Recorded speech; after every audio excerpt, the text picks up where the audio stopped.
turned it on, they were down 19 at one point. Yeah, they had a 20-0 run at one point. And they came back and they won. But what was interesting is they kept at the end making free throws, and then Orlando made 2 or 3 straight threes, with 10 seconds left type of thing. Then foul, then free throws. Good for your friend. I would have probably said don't do that. Second night of a back-to-back. I know. I think Spurs, too, weren't they? Second night of a back-to-back. Had the Magic made, there was just a wide-open 3 with time running out. They were up 5, and had the Magic made it, they would have ultimate back goes off the back rim. Hello. So he goes 4 for 4, wow. $50 a pop. So he's up. But there was one game he felt strongly about, and he actually put $100 on that game. And that was the Dallas Mavericks favored by 6.5. And he is a Kings fan. Yeah, he was not happy. Well, he still won, right? He's a Kings fan, but he's not happy? He's a Kings fan. Not happy that he lost 100. Well, that's the thing. He's like, they've screwed me. This season has sucked. At least I could make a little money. And then they're the worst team in the league against the spread. Dallas is favored by 6.5.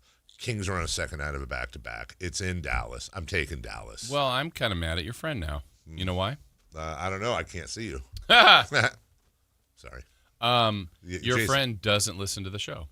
No. Because someone on this show from the Verlade squad predicted a beam. Yeah, he doesn't really like Chris.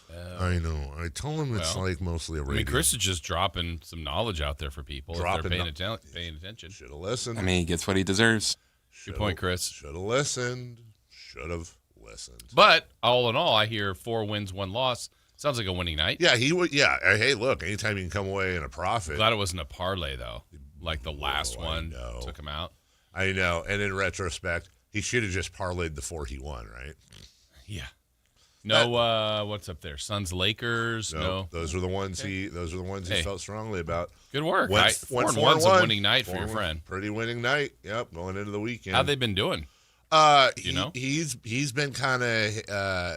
He said that was the first money he put down in 2 months. Oh wow! Yeah, he just kind of feels it and gets out. He tipping his toe into 2026 betting. Yeah, he's very. He's a baseball guy. Picky. He is not. Really? No. Wow. Does not bet on baseball. Says he doesn't really understand how baseball's a little more confusing. He really knew. Because he's a football, basketball guy. Ah, interesting. And then the occasional MMA. Fight if he feels strongly about it. Just this guy's going to win, that guy's going to win, that type of thing. Well, hey, I shouldn't question. They went 4-1. Hey, went 4-1, but you know what? Next time could be 1-4. 1-800 gamble. That's why I don't gamble. Yeah, I leave it to my friend. Good idea. I think I've decided. I've been thinking about this lately, and I know this is going to not trigger Chris, but I know he won't agree. I think I've decided who the halftime show needs to be. Next year? Yeah, I've thought a lot about it. You found out Peter Cetera isn't up to it? It's now Peter Cetera, and no. That's my choice. It's Peter Cetera, Huey Lewis in the news. I know Huey doesn't really go live anymore, but maybe he can squeeze out a couple of songs. Maybe a couple others, and then I think the very last 3 songs, a surprise appearance by a reunited Journey. Okay. But it made sense this year, though, in San Francisco. They didn't do that for Santa Clara. Next year, is this an L.A. theme? I don't know that it's an L.A. thing, although he has there's Dave loves L.A. Dave loves it. There's an album called with Hollywood in the name, so I guess that could kind of work, but he's originally a Texas guy. It's got to be Post Malone. It has to be Post Malone. I'm going to talk to Raj. It has to be. It's probably not going to be, but I can't think of a better candidate. Raj doesn't do the Super Bowl halftime show. Raj? Yeah. Who does? Oh, Pepsi or Apple or whatever? Jay-Z. Oh. Wait, does he have a collab with Jay-Z? I don't think he does, actually. Why doesn't he do it? It's a good question. Jay-Z would work. But I think I don't know that there's an artist that would check more boxes than Post Malone. So he has hip-hop / rap super hits. Check. He's a newer artist, not an older artist, so you come back to the new crowd. Isn't he in his 40s? Check. Is he? Late 30s, early 40s? I don't know. How old is he, actually? I 38. He has not aged well. He actually, I think, looks better now than he used to. When when he was pre-Malone? He used to, yes, when he was pre-Malone, when he first started, have you guys ever seen the movie True Romance with Christian Slater? He looks like Gary Oldman's character. That's his. You thought it was Arquette? Yeah. Yes. Yeah. I truly believe True Romance is one of the most underrated movies of all time. Is that ever on? Like, I saw No. that, like, Underrated? Oh, absolutely. No. You don't think True Romance is underrated? it's not The most underrated movie of all time? No, I think it is. Here's why. Now, It's very rated. let's be clear on what The I'm saying. I think when I say something's underrated, that doesn't mean I think it's the best movie ever. I think based on how good the movie is and everything surrounding it versus the amount of people that have not seen it nor heard of it. Now, you guys have seen it, which really surprises me. Because I'm telling you, like, here's a fun thing for you to do this weekend. Call 100 of your friends and ask them how many of them have seen True Romance. I'd be shocked if over 20 out of 100 have seen it. Shocked. Shocked, I say. Sounds like you have awful friends. I do have awful. By the way, I did check the age. Guess again on Post Malone, you guys? 35. 41.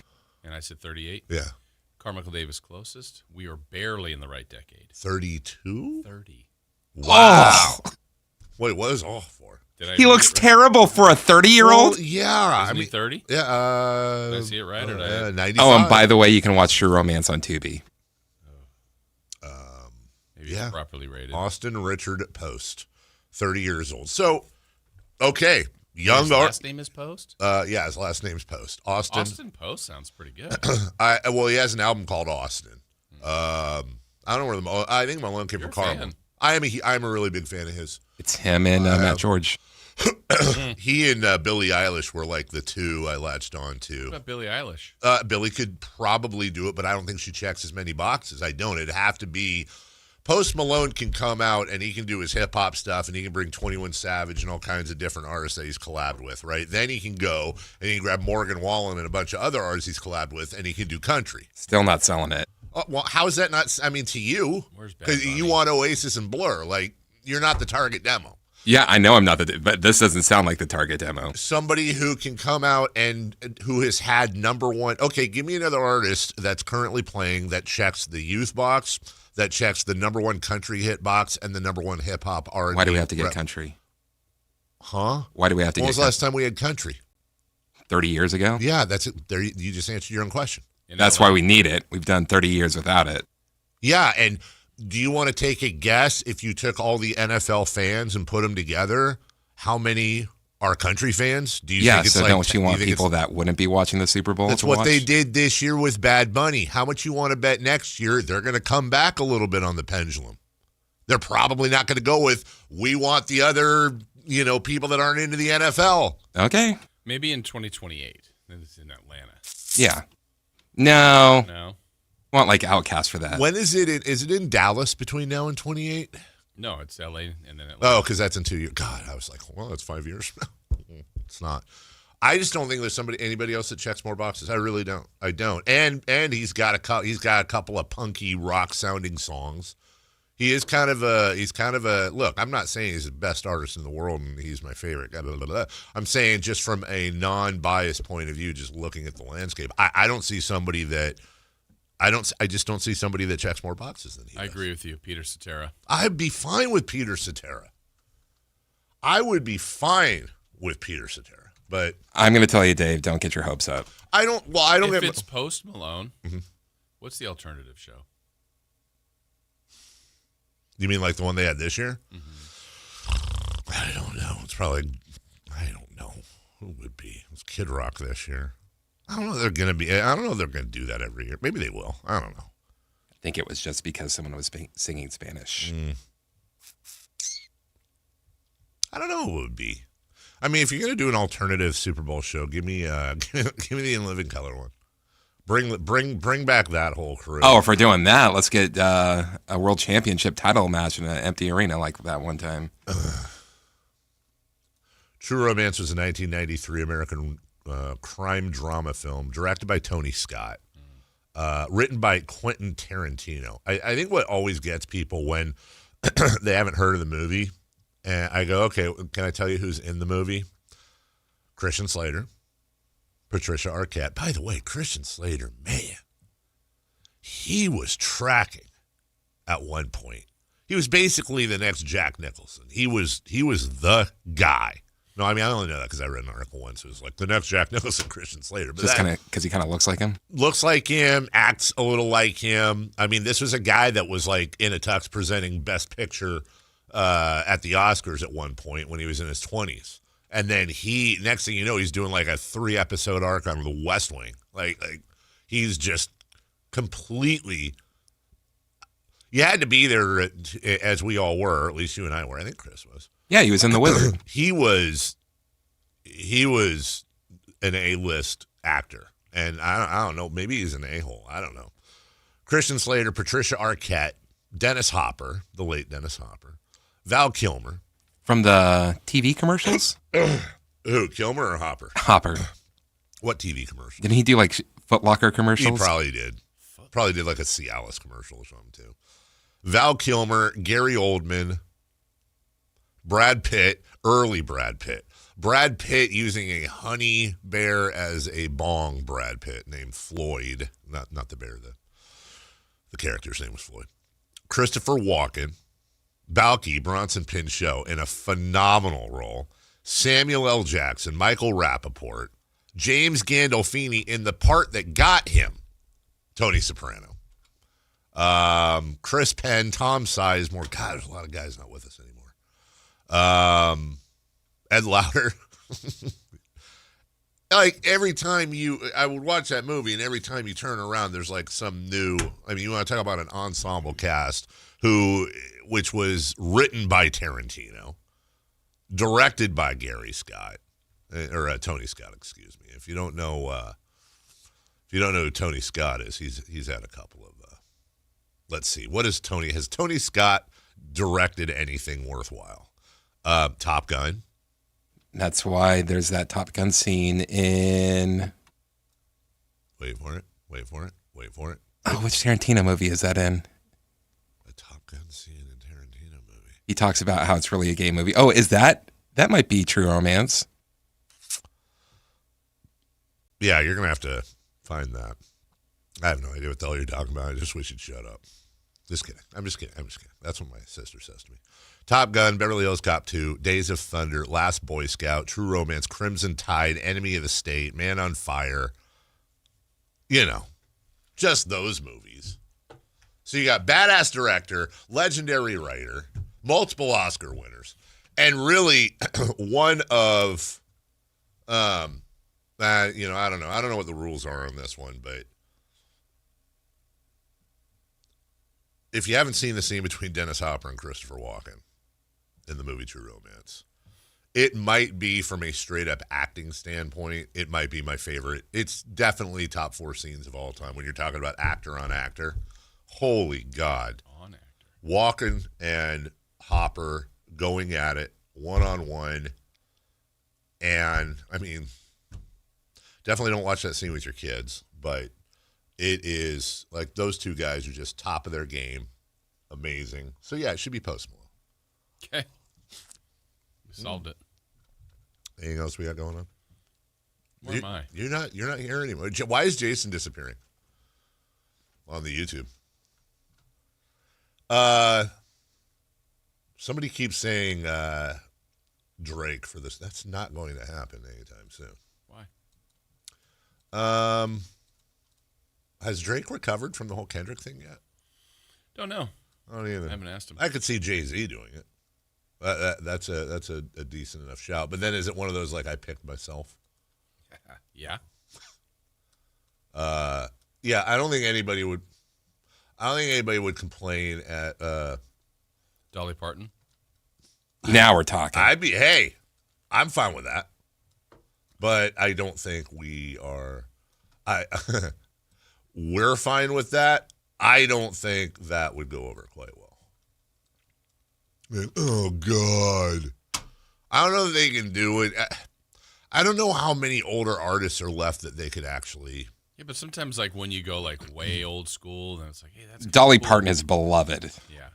Hey, man, choir preaching. I love that. You will not hear me say a bad word about Dolly Parton. I absolutely, and not for nothing, but Dolly ain't going to be around, you know, forever. Like SNL tends to skew a little bit younger at times. So then they go, hey, you know what? We heard you loud and clear. And they had Betty White host, like when she was 99, I think, or something, 90-something. That's right, they did, huh?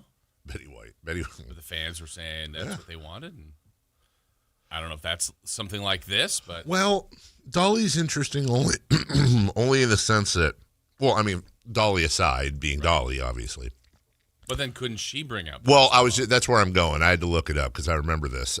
2 years ago, 2 years ago, she did a covers album. And so she did Every Breath You Take with Sting. Okay. She did Open Arms with Steve Perry. Okay. She did Magic Man with Ann Wilson of Heart. Wow. Long as I Can See the Light with John Fogerty of CCR. Either Or with Kid Rock, so Chris would enjoy that. I Want You Back with Aerosmith, Steven Tyler. What Has Rock and Roll Ever Done for You with Fleetwood Mac's Stevie Nicks. Baby I Love Your Way with Peter Frampton. I Hate Myself for Loving You with Joan Jett.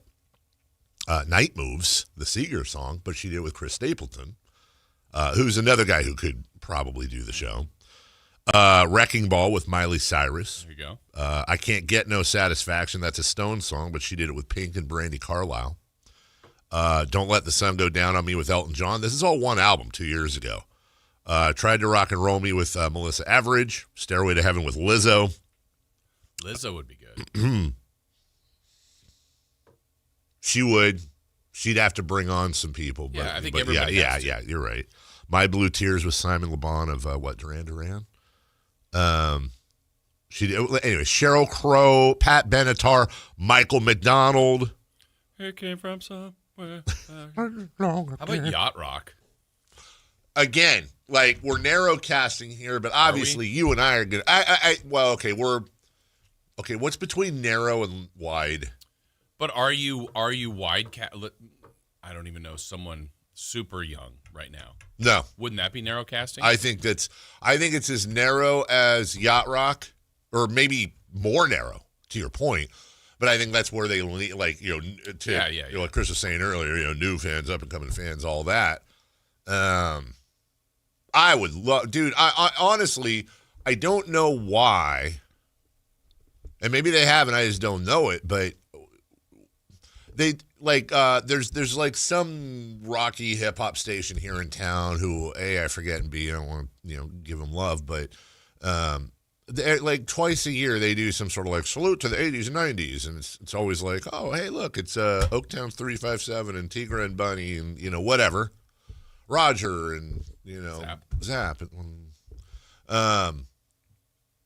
But why is there not, okay, you've got like Bottle Rock and Coachella and all that, like why isn't there a Yacht Rockchella? Like why is there? I think there probably is. Is there? There's probably a cruise you can go on. But I know I've seen that. Like I know there's been cruises where you've got like 2 or 3.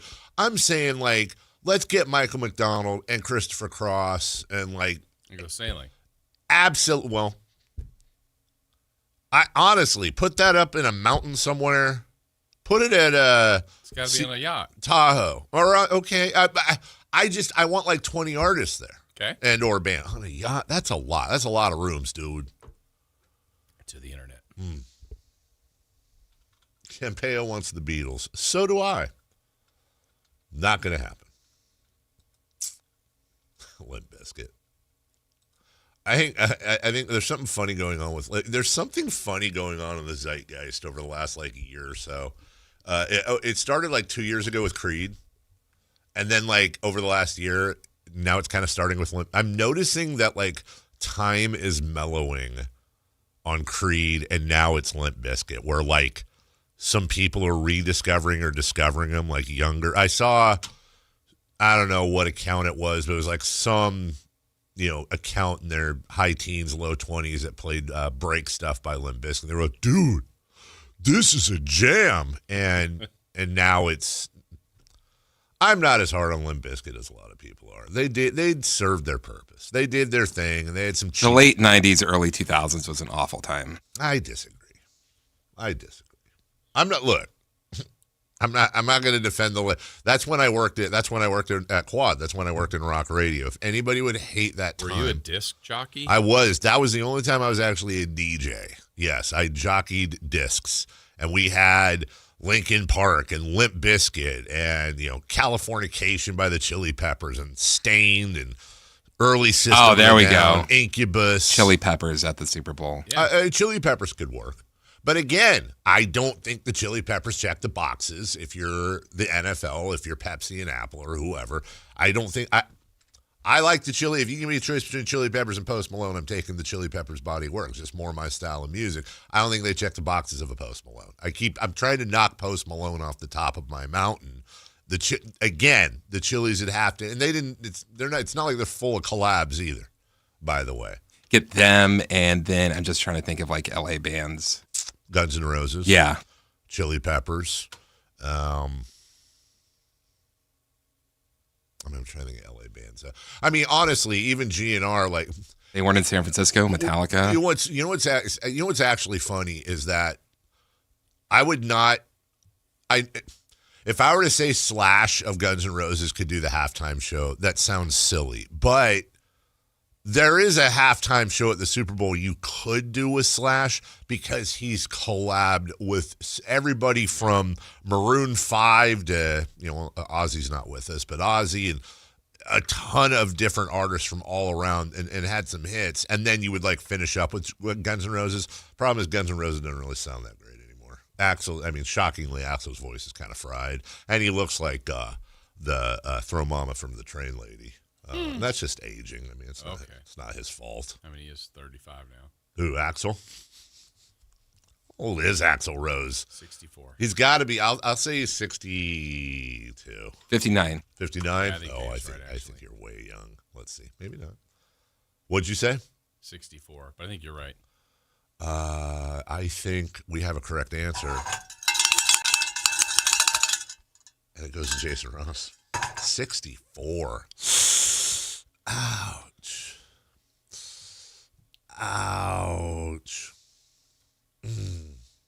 That's old. How about a salute to grunge? A salute to romance. Peter Cetera. You could do how about just ballads? I'm 100% on board with that. That was the whole Peter Cetera idea. I'm 100% on board with that. But and we saved the best for last. Yes, Vanessa Williams. the best for last. I don't think the Super Bowl goes for it. Wilson Phillips. Yes, and again, I would actually grandfather Wilson Phillips into Yacht Rock. I know they're not, but I feel like they could fit in there. Yeah. Also, I don't need Steely Dan in Yacht Rock. I understand that Steely Dan's like the birth of Yacht Rock, but I'm all right with Steely Dan. He doesn't want to be in Yacht Rock. Who, Steely Dan? Whatever the Dan? No. Steely? Yeah. You know how they got that name, right? You know that story? I can't say. Chevy Chase was in that band for a minute. I can't say on the air where they took that name from, but let's just say it was I believe it was the nickname of a possession one of the band members' wives had. Mm-hmm. Steely Dan. Got it. Yeah. Metallica's doing a residency or a few shows at the Sphere. Okay. And I checked yesterday, I think the get-in price is $678. It's around $1,200. Oh! What if you did a tribute, because you're trying to cover the ages, to boy bands? So you have boy bands of the past. Sure. I don't know what's kind of current now, but okay, but you could have something for like Backstreet Boys, Boys to Men, 98 Rock or 97. What is it? 98 degrees. Was that the one Justin Timberlake's in? No, it was in. Wow. NSYNC. NSYNC. There you go. Nick Lachey. Backstreet. One of them, isn't that Backstreet Boys? Yeah, Backstreet Boys. Then like, I mean, the Beatles were a boy band, but they're not. Jonas Brothers. Mm-hmm. Okay, like legit question: if you do Kids on the Block, if you do tribute to boy bands, like is somebody like? I mean, I'm just asking because we're trying to play this game here and do PR. Is somebody like, what about the girl bands? Sure. So do you do like a tribute to? Isn't there a really popular? What's the one? The K-pop. Tell me what you want. What you really want? Spice Girls. Spice Girls. Come on, yeah. Okay. Come on, yeah. I swear to God, dude, if next year's show is K-pop, that's the one thing I've tried. I can't get it. Dude, I have no problems getting into new and silly music. Like, I've done it. Silly? I'm just saying, I've tried with K-pop, dude. I can't. I've tried. And I'm not boomer sitting on my mountain. No, watching the alternative show. That's what maybe that's the alternative show, the K-pop. That would actually probably do better. No, what do you mean?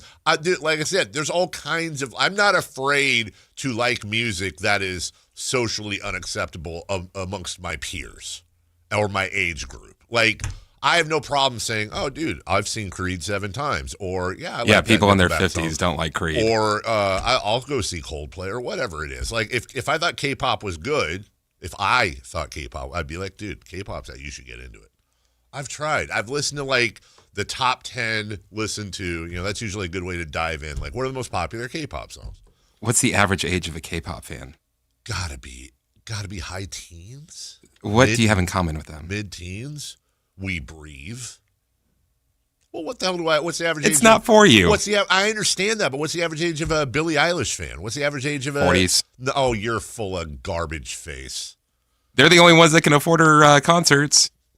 Oh, unlike those super cheap K-pop concerts. You know what? Give me it's not K. Wait. Is Psy K-pop? No, he was early, right?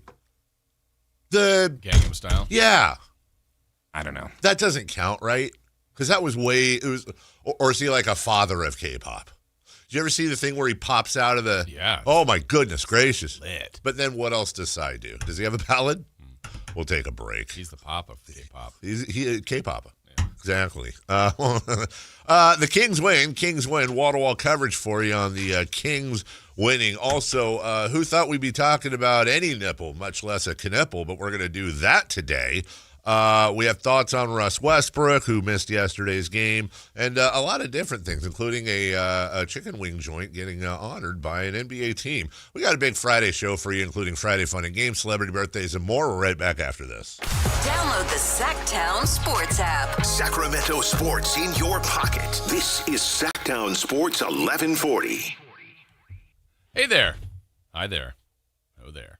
Let me tell you about Jonathan Gonzalez. Gonzalez Law, lawyer right here in downtown Sacramento with years of experience, and had a chance to get to know him over the years. I've played golf with him, had a couple lunches with him, seen him in his office. Like, look, this guy is good at his craft, and I think that's important when you're looking for someone to represent you in whatever way that may be, whether you literally need criminal defense. Maybe it's something for an automobile accident you've been involved in, something work-related, wrongful termination, sexual harassment case. What he specialized in, though, however, is expungements, getting something off of your record and kind of get your rights back.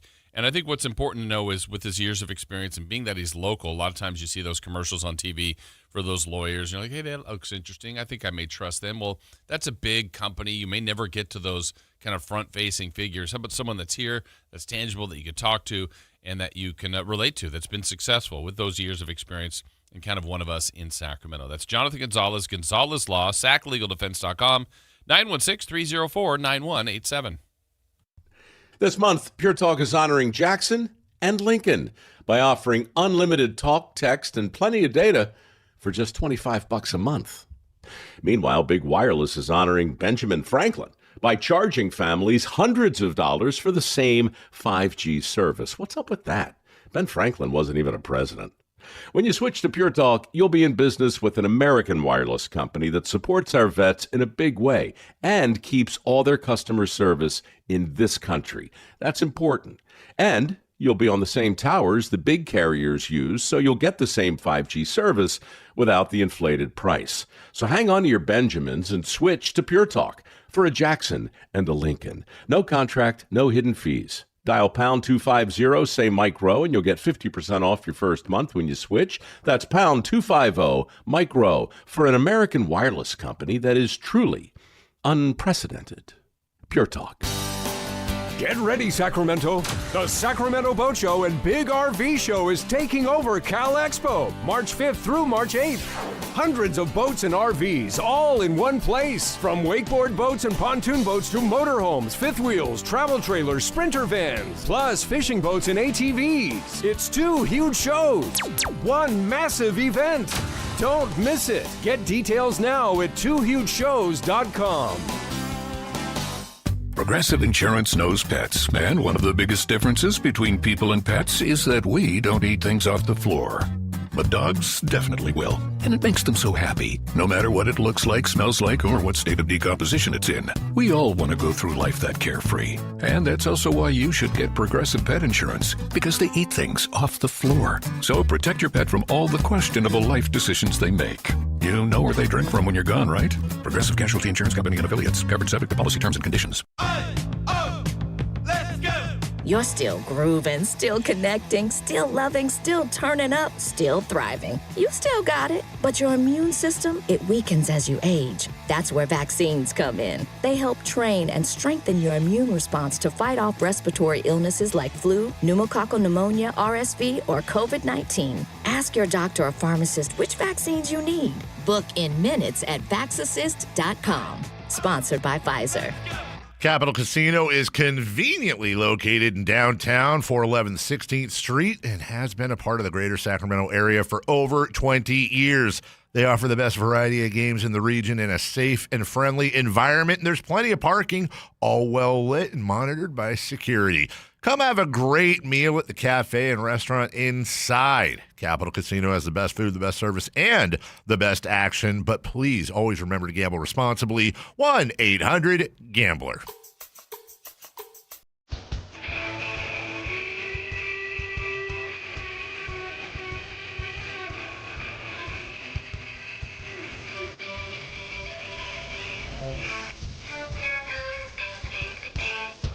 The Carmichael Dave Show with Jason Ross. Call or text at 916-339-1140. On Sactown Sports.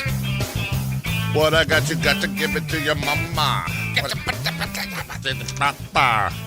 What, did we ever figure out what he had? No. I got to give it to your mama. I got to give it to your papa. Nobody knows. Then you do a dance and drink a little water. It's got to be medicine, right? Full of sugar. How about, like, I think it's a compliment. Oh, that's nice. Like, hey, Mom, I love you. Hey, Dad, I love you. Have a sip. Haircut. But how are you supposed to put it in you? Like, put the feeling of, like, hey, you look good today. Yeah. Oh. A validation. Validation.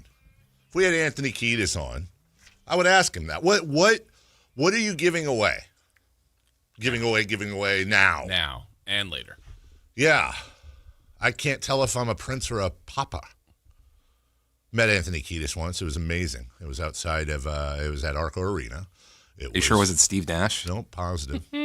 Good point, though. I went with a buddy. We got out of our cars. I get out of my car. I was in the back seat. Get out of the car. And on the car to our right, as I'm getting out, somebody else is getting out of the rear driver's seat side. So I'm in the rear passenger seat. He's in the rear driver's seat. So you almost hit doors or whatever. Yeah. We staggered it, right? I get out, and then he gets out. Hey, look, right closer than me and you right now is Anthony Kiedis. And I go, wow. Hey, wow.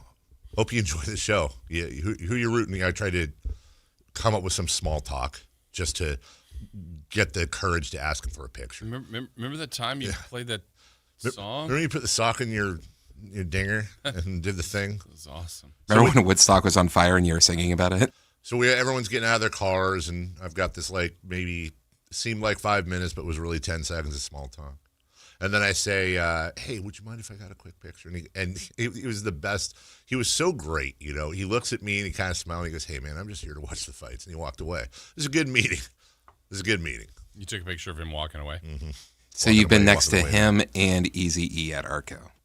That's a great memory. That is a wonderful memory of yours, and that is correct, yes. I sat next to Eazy-E. You know that story.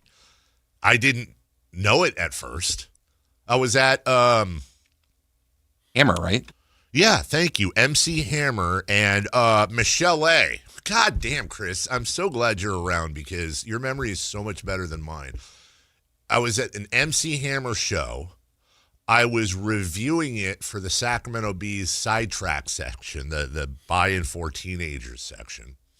And I'm sitting in these, I guess, media seats or whatever because the Bee got them for me. And I was with my friend Justin Moore, who was on my left. And Michelle A. was one of the acts opening for Hammer. And Michelle A. at the time was dating Dr. Dre. And Dre came out during her performance and did a little, whatever. He Dre'd. And then I'm watching and then the two seats next to me were open. And next thing you know, somebody comes, I'm watching the show and somebody sits in the seats next to me. I literally do not, I just know there's somebody there. I watch, whatever. It's dark, lights are on the stage. And then at one point, like a song ends, and I just kind of like look over real quick, and like, oh, who's sitting next to me? And oh my God, are you serious? Oh my God.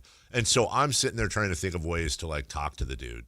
And as I remember it, I never got the chance because somebody like in the middle of the next song recognized him and then everyone started losing their minds, and then he got up with he was with some big giant dude. It was easy. It was easy? Mother blank and E? Yeah. I wore that. Oh, my God, did I wear that out. That sounds bad out of context. The Easy Does It album. Great album. Boys in the Hood. Great album. Do you remember the remake of Boys in the Hood? Because the boys in the hood are always hard. You don't remember the I don't know, it's not a rock band. It was a folk band version. Oh, come on, Jason. We got to talk Kings, but I don't think. I think you've heard it before, Jason. I'm sure he's heard it before. What I can't remember. I don't think you're doing a very good job. Is it clean? Dynamite Hack. I think it's a real song, or it sounds more bluegrassy. No, I would say. I think you're not incorrect there. I hope this is clean. I don't. Just get ready, would you? I think it's clean. Just thought that I had to be in Compton soon. I gotta get drunk before the day begins. Before my mother starts picking out my friends. About to go and damn near went blind. I feel like it's not clean, but I used to play this. This was a song that played on Quad. I want to say he had one with Gin and Juice as well. I do not know this song. You don't? I mean, I know the song. I do not know their version of the song.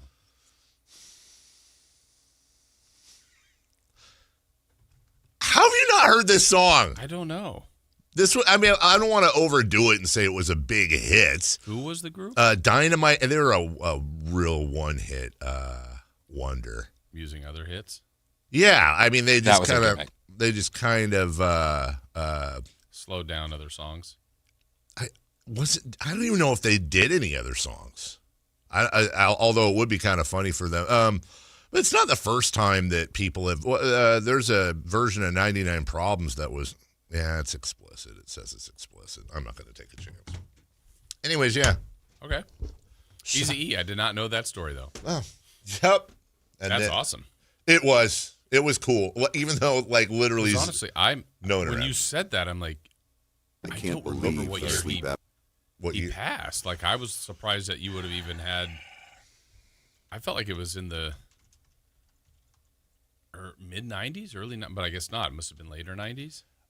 I'm gonna try to. I wonder if I can find the two. It was 1991. It was the Too Legit to Quit tour. Okay, 91. So when did he pass, though?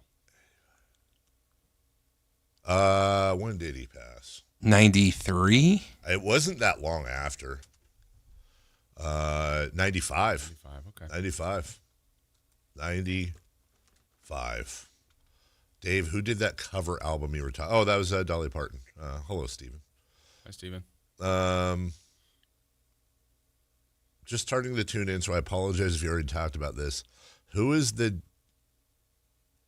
Jaden known as in Sac as Sam, who got the game ball last night that Doug Christie mentioned in his post-game interview? We never aired Doug's post-game. We didn't get to it, and it wasn't on TV either. I apologize. I don't know. I don't know. And now I actually kind of want to know what that's all about. We got Doug audio coming up later. We do? Well, they won. They won last night. Played great. We're going to talk about this later. I don't want to blow the segment here. Hello, but it's my favorite win of the year. Okay. It's my favorite win of the year. It really was. That was now I understand my fellow Tanky Panks. Indiana won last night, and here's the conclusion I've come to, and we got to take a break. If they're going to win games like that, then they're going to win games like that. And that's the conclusion you came to. And when we look at the draft lottery, I want the best odds, but nothing changed last night. No, nothing changed. It's just got a little closer. Okay. Get a little closer. Don't be shy. Get a little closer with blank. Get a little closer. Don't be shy. Get a little closer with blank, blank, blank, blank. Arid extra dry. That big red freshness. I mixed up songs. Yeah, I was going to say. 1 minute break when we come back. It's the story. It's not a nipple. It's a knipple, a record-setting knipple as well, as he was poking out all kinds of threes last night. See, I'm doing a thing. And if we have time, we'll get to the NFL Players Association survey. Grading teams. How did your team do? Well, if your team's the Niners, we might talk about it next. The Sactown Sports 1140 newsletter right to your email. Get your latest on the Sacramento Kings, Athletics, and Republic FC with the Sactown Sports 1140 newsletter. Visit SactownSports.com to join. Spring is here, and there's really nothing better than hitting the open road in a new Honda. Whether you're shopping new or pre-owned, Stockton Honda has the selection and savings, plus get top dollar for your trade. And while life's roads are often filled with bumps, buying from Stockton Honda couldn't be smoother. Wherever the road you travel might lead, Stockton Honda is happy to get you there. Come in today or go to StocktonHonda.com. Anytime, anywhere, it's all here. StocktonHonda.com. When a person is seriously injured, there's no substitute for the personal legal relationship offered by the local NorCal firm of Ashton & Price. From the first attorney meeting, every important decision is made with a direct consultation with, and I can't believe I have to say this, a real, live, experienced, flesh and blood local attorney. It's called Home Court Advantage for a reason. Ashton & Price, serious local attorneys for serious people with serious injuries with no fee until we win. For the best local advice, don't think twice. Call Ashton & Price. At InShape, we have a place for every kind of mover. The Sometimer, the early riser, the after-work grinder, the yogi, lifter, bodybuilder, walker, runner, swimmer, spinner, stretcher, rower, climber, jumper, dancer, boxer, sauna seeker, recoverer. Basically, if you walk, lift, stretch, or sweat, you belong at InShape. So whether it's your first time or your first time in a while, start the year strong and join today at InShape.com. Find a location nearest to you.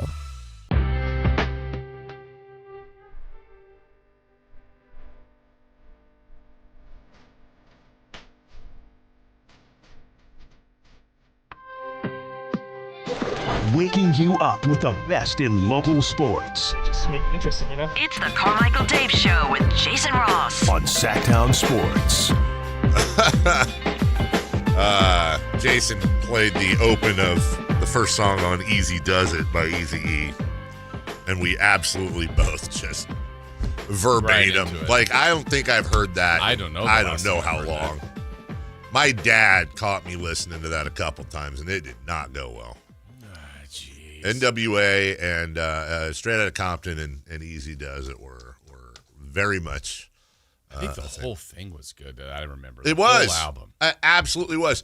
Definitely some things that would not stand up today. Well, probably. Definitely some things that would not stand up today.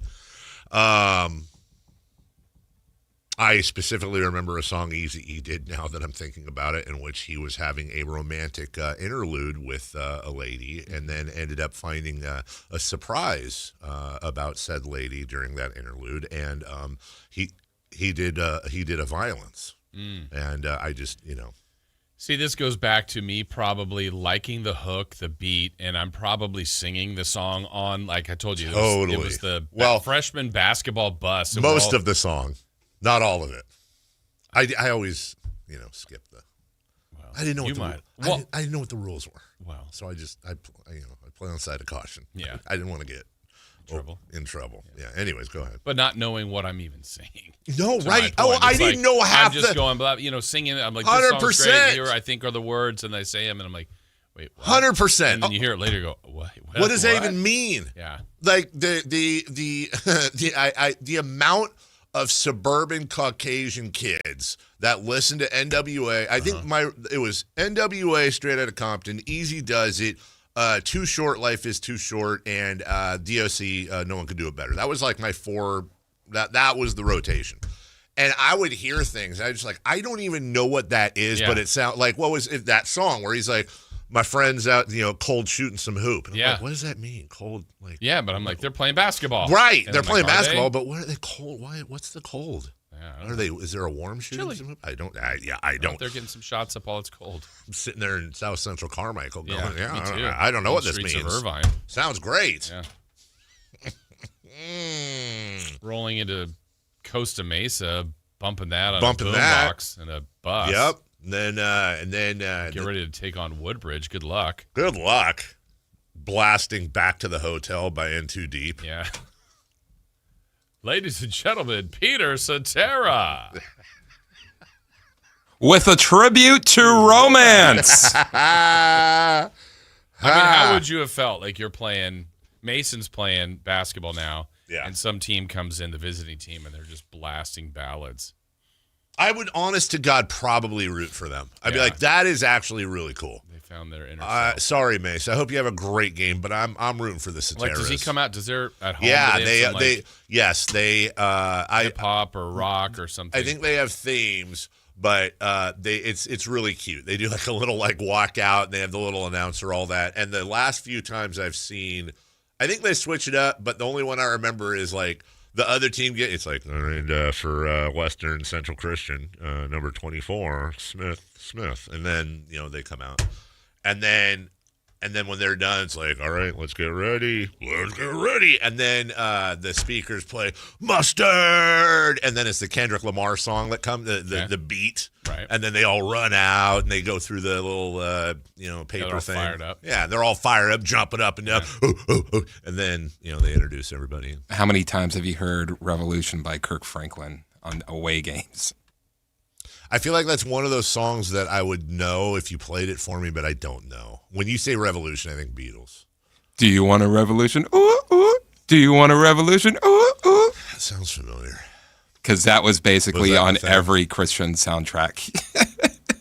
I mean, hey, it's a Friday, isn't it? I'm trying to avoid. It's a Friday. Sorry, guys. It's a Friday.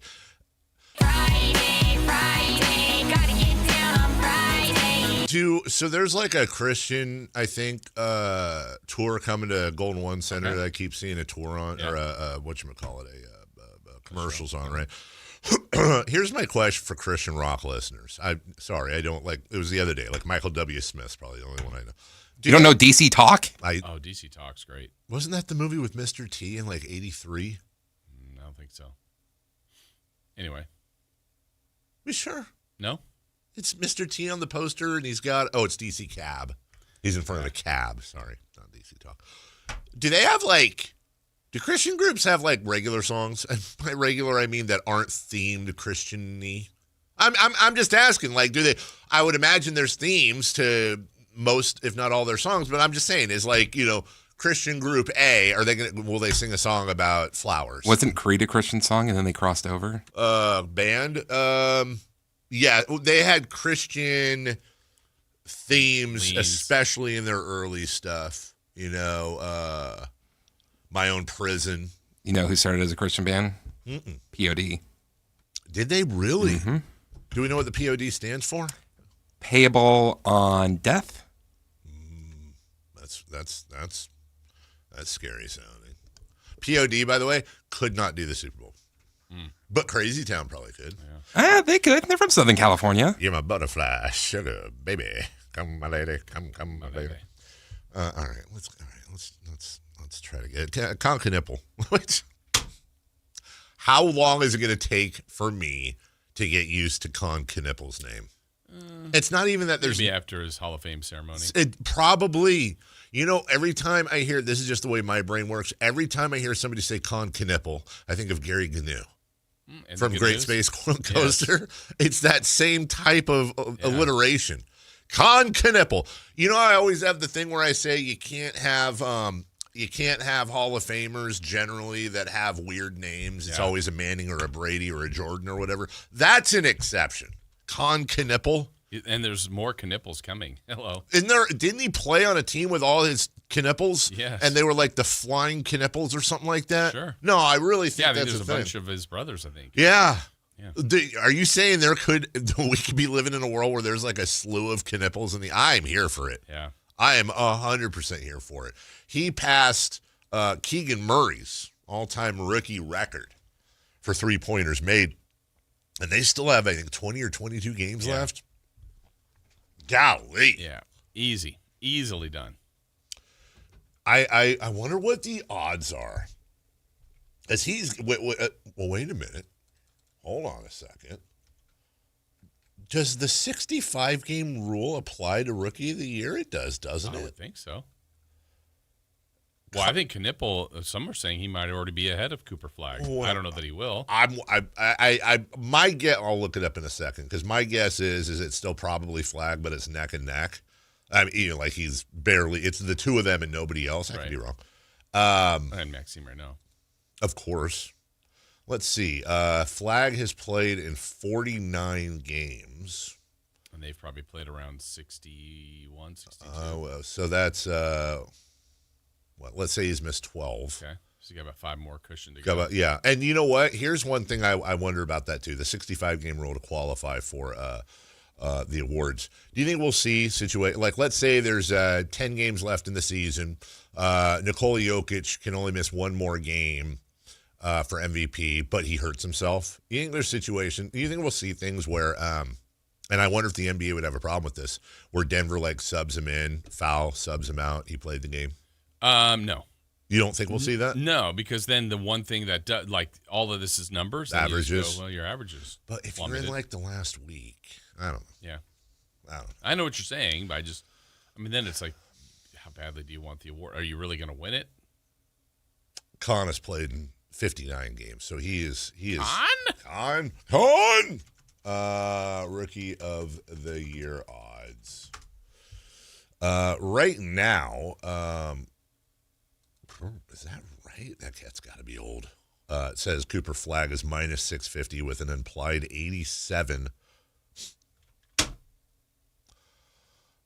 Thanks a lot, Google. The very first thing it says, Cooper Flagg is currently the leading favorite with odds of minus 650, indicating an 86.67% probability of winning the award.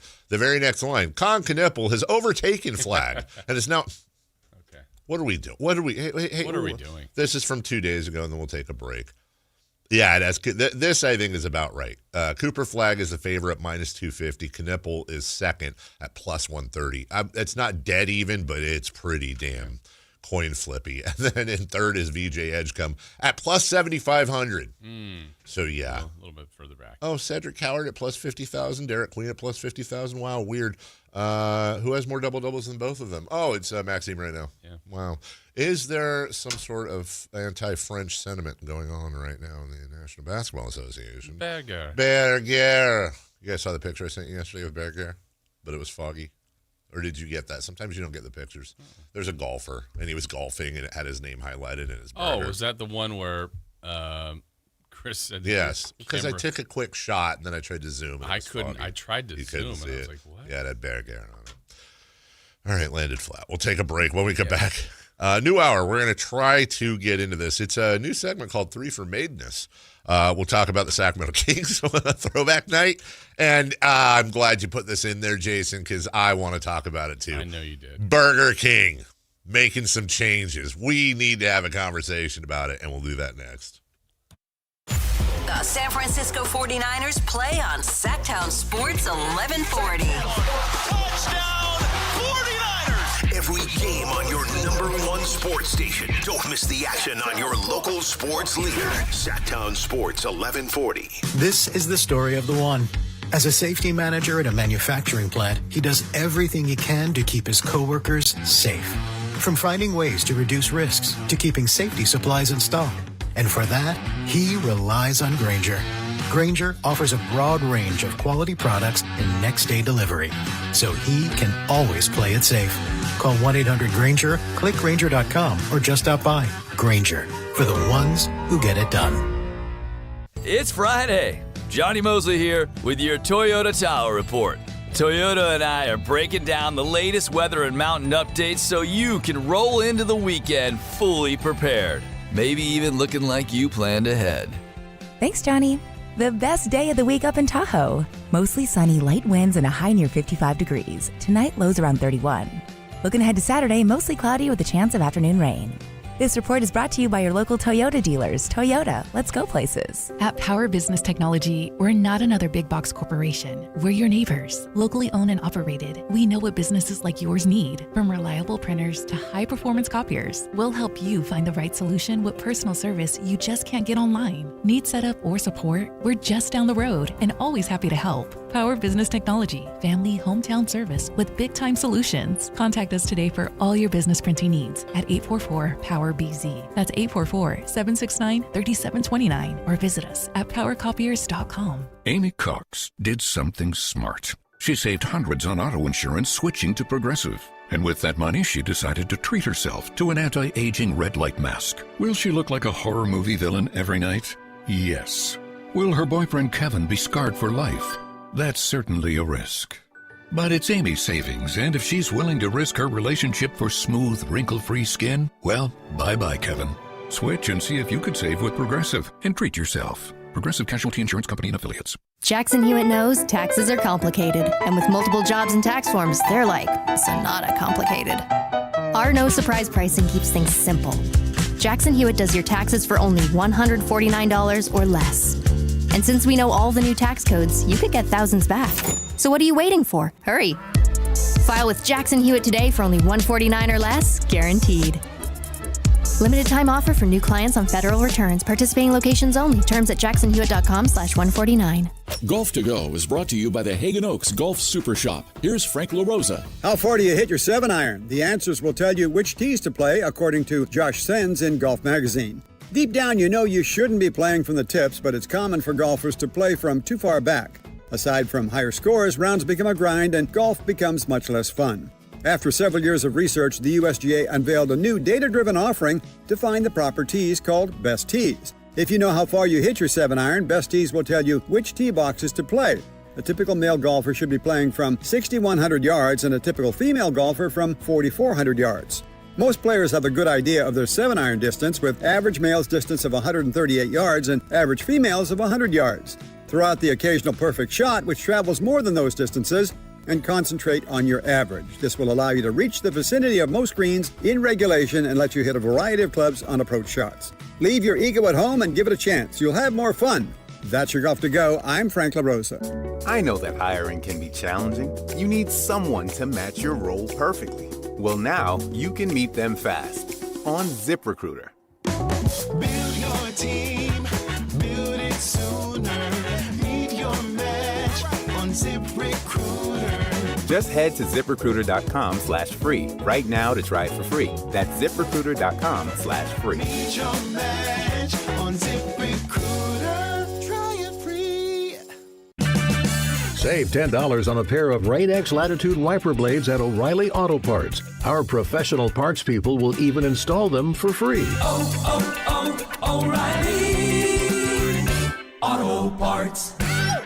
Go from daydreamer to industry leader with Amazon Business. From office supplies to IT essentials, Amazon Business provides tools that help you save costs and make insight-based decisions. Learn how to bring your visions to life at AmazonBusiness.com. Paramount Pictures and Spyglass Media Group present Scream 7. When a new Ghostface killer emerges in the quiet town where Sidney Prescott has built a new life, her darkest fears are realized as her daughter becomes the next target. Determined to protect her family, Sidney must face the horrors of her past to put an end to the bloodshed once and for all. Starring Neve Campbell, Isabel May, Jasmine Savoy Brown, Mason Gooding, with Matthew Lillard, Joel McHale, and Courtney Cox. In theaters February 27th.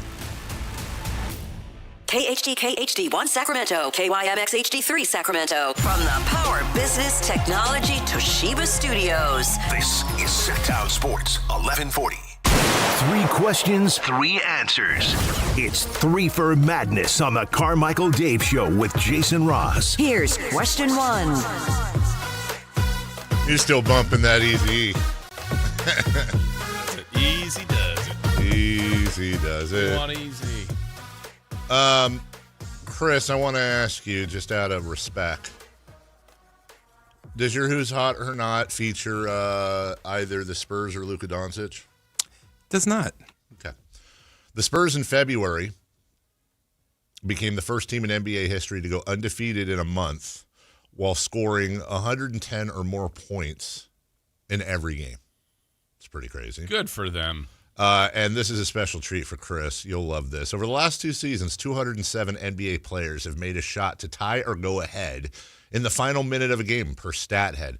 Luka Doncic has 36 of those. Oh, yeah, he's a big boy. 36 of those go-aheads in the last minute of a game. Does that surprise you?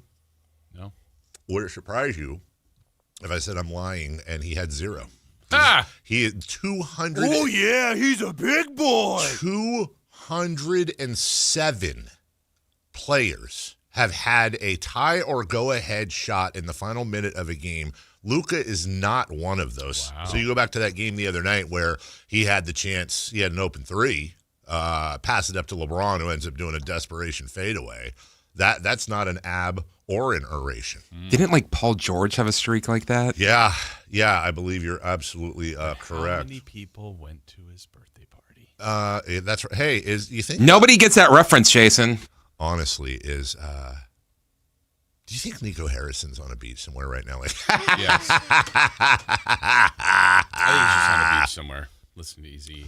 Do you think at some point Nico returns to Dallas and for some reason or whatever, people are like, dude, we were wrong. No. This got us Cooper flag. Luke is a bum. Thank you. We were wrong. Okay. A couple other things here that blew my mind. The best offense. Now, let's go all the way back to 2003. Do you remember 2003? I do. Quite well.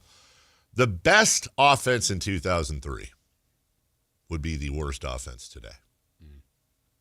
The worst defense in 2003 would be the best defense today. The number one offense in 2003, that was the Dallas Mavericks at 103 points per game. The worst offense today is Brooklyn at 107. It's 4 points more, by the way. That's not like a 0.3. The worst defense in 2003, those Golden State Warriors, at 103 points per game. The number one defense now, the Boston Celtics at 108. Wow. That's insane. Yep. And lastly, my favorite stat of the day as we get to 3 for Madness. 3 for Madness. Since 1997, the Washington Wizards have 972 wins. 972 wins as a franchise. That is 29 wins less than Tim Duncan has. Tim Duncan's been retired 10 years, by the way. And he has 29 more wins since 1997 than the Washington Wizards. Now, I'm not trying to crap on other teams. Hey, we're the Kings. Right. But that is a mind-blower.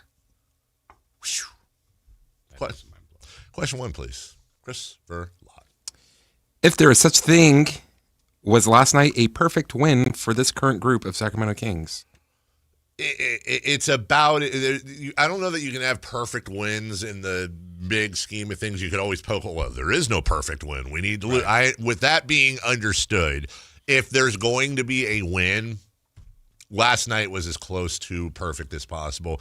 You had basically all the vets but DeMar DeRozan out. And you know what? DeRozan took 3 shots. And I think that should be lauded, weirdly enough. Absolutely. He was very, very deferential last night. He passed up a lot of normal DeMar DeRozaning shots. He had 2 more assists than he had shot attempts. That's absolutely massive. He got the assignment. Mm-hmm. He did. And it doesn't show up on the stat sheet, even though we just read stats, but it doesn't show up on the stat sheet. But this might be my favorite game because he played 25 minutes. Right. He was out there, but he got the assignment. Yeah, and I think, too, like when we say perfect win, because there are people that don't want them to win. So I understand that. Now, if you are going to win with the young guys, that's pretty much how it happened. Yeah. Or younger guys, I should say. So I do have to say, I don't know if I cringed, but I was like, oh, DeMar's coming back. Like the lead was drifting on him. And like, uh-oh. And then DeMar came in. I'm like, yeah. But in the last 3 minutes, he was on the floor. Yes. He did not take a shot. Nope. He was a presence. Yes. And probably a calming force. I think Maxime Renaud even said that in the postgame. It's like, it was just good to have DeMar back on the floor. Mm-hmm. So, but it wasn't like, hey, DeMar's time. It was, let's see if we can win with the other guys. Right. So, as far as the group that doesn't want him to win, yeah, it was won, but it was done with the other guys. And the whole point of having a season like this to get a lottery pick is also to then hope what you're developing along the way are some of these guys that you think can be a part of your team as you make the climb up. So I know we asked the question the other, I think you asked the question, would you rather win out or lose out? And I said win out. And the reason behind it was, look, obviously they'd have a lot more wins. It'd probably be like the 9th spot going into the lottery, which isn't ideal. But how would we feel about the team going, they're primarily doing this with young players? Like, there's probably something really here. Yeah. Now, it would hurt their lottery spot, but we'd go, man, I think Renault's a starter or whatever it is. Yeah, put a star around him and let's go. Of the 2 choices. Right. Now, that's why last night to me was encouraging. And just the amount of people that were out, really for both teams, but the Kings just had basically their starters out with the exception of DeRozan. And key bench players. And, I mean, Monk was played, but wasn't like the factors were like Achua, Renaud, and Clifford and Carter. Like Achua was unconscious in the first half. That's what you want, right? And by the way, here's the funny thing is we don't talk about Precious Achua enough, who they pulled off the couch. Right. He's 26. Yeah. He's not 30. I would love for him to stay. Don't you think he leaves? I do. He's making. He's making some money right now. He's making. Yeah, exactly. He's making $2.5 million, just under that this year on an 1 year deal. Someone's it's a nice deal, right? I think so. Look, if they could get him on like a 3-year, 21 something in the $6-7 million range, I'm fine with that. Yeah. I don't know that they can. But he had 29 points, 12 boards, 4 assists, 3 steals, 1 block, 0 turnovers. I don't know if that's his career best game. It is, points. Yeah, okay, points. And I think that's the best game of his. It's probably easily his best game score. Maxime Renaud, 32 minutes, 22 points, 6 boards. He had a block and a steal, no turnovers. Devin Carter, the Killian Hayes signing, fine. My worry was don't take Devin. Let's see what Devin has the rest of the year. 32 minutes, 15 points. He's a stat sheet filler. 15 points, 7 boards, 5 assists, 4 steals. And Nate Clifford, who's really starting, as a matter of fact, let me look at his game log here. Dude needs to get in the gym and work on his shot. There's no doubt about that. So does Devin Carter. Like, they should both go do that. But just looking over the last 4 games, Nate Clifford has 14 steals over his last 4 games. Wow. That's he's starting to really be that guy. But 13 points, 8 boards, 7 assists, 2 steals, and a block for Nate Clifford. And then off the bench, Daquan Plowden, 26 minutes, 19 points, 4 boards. And we're not even talking about Dylan Cardwell, who's out. Right. Which is another little, again, cynical, eyebrow-raising, eye-rolling folk out there, and I hear you.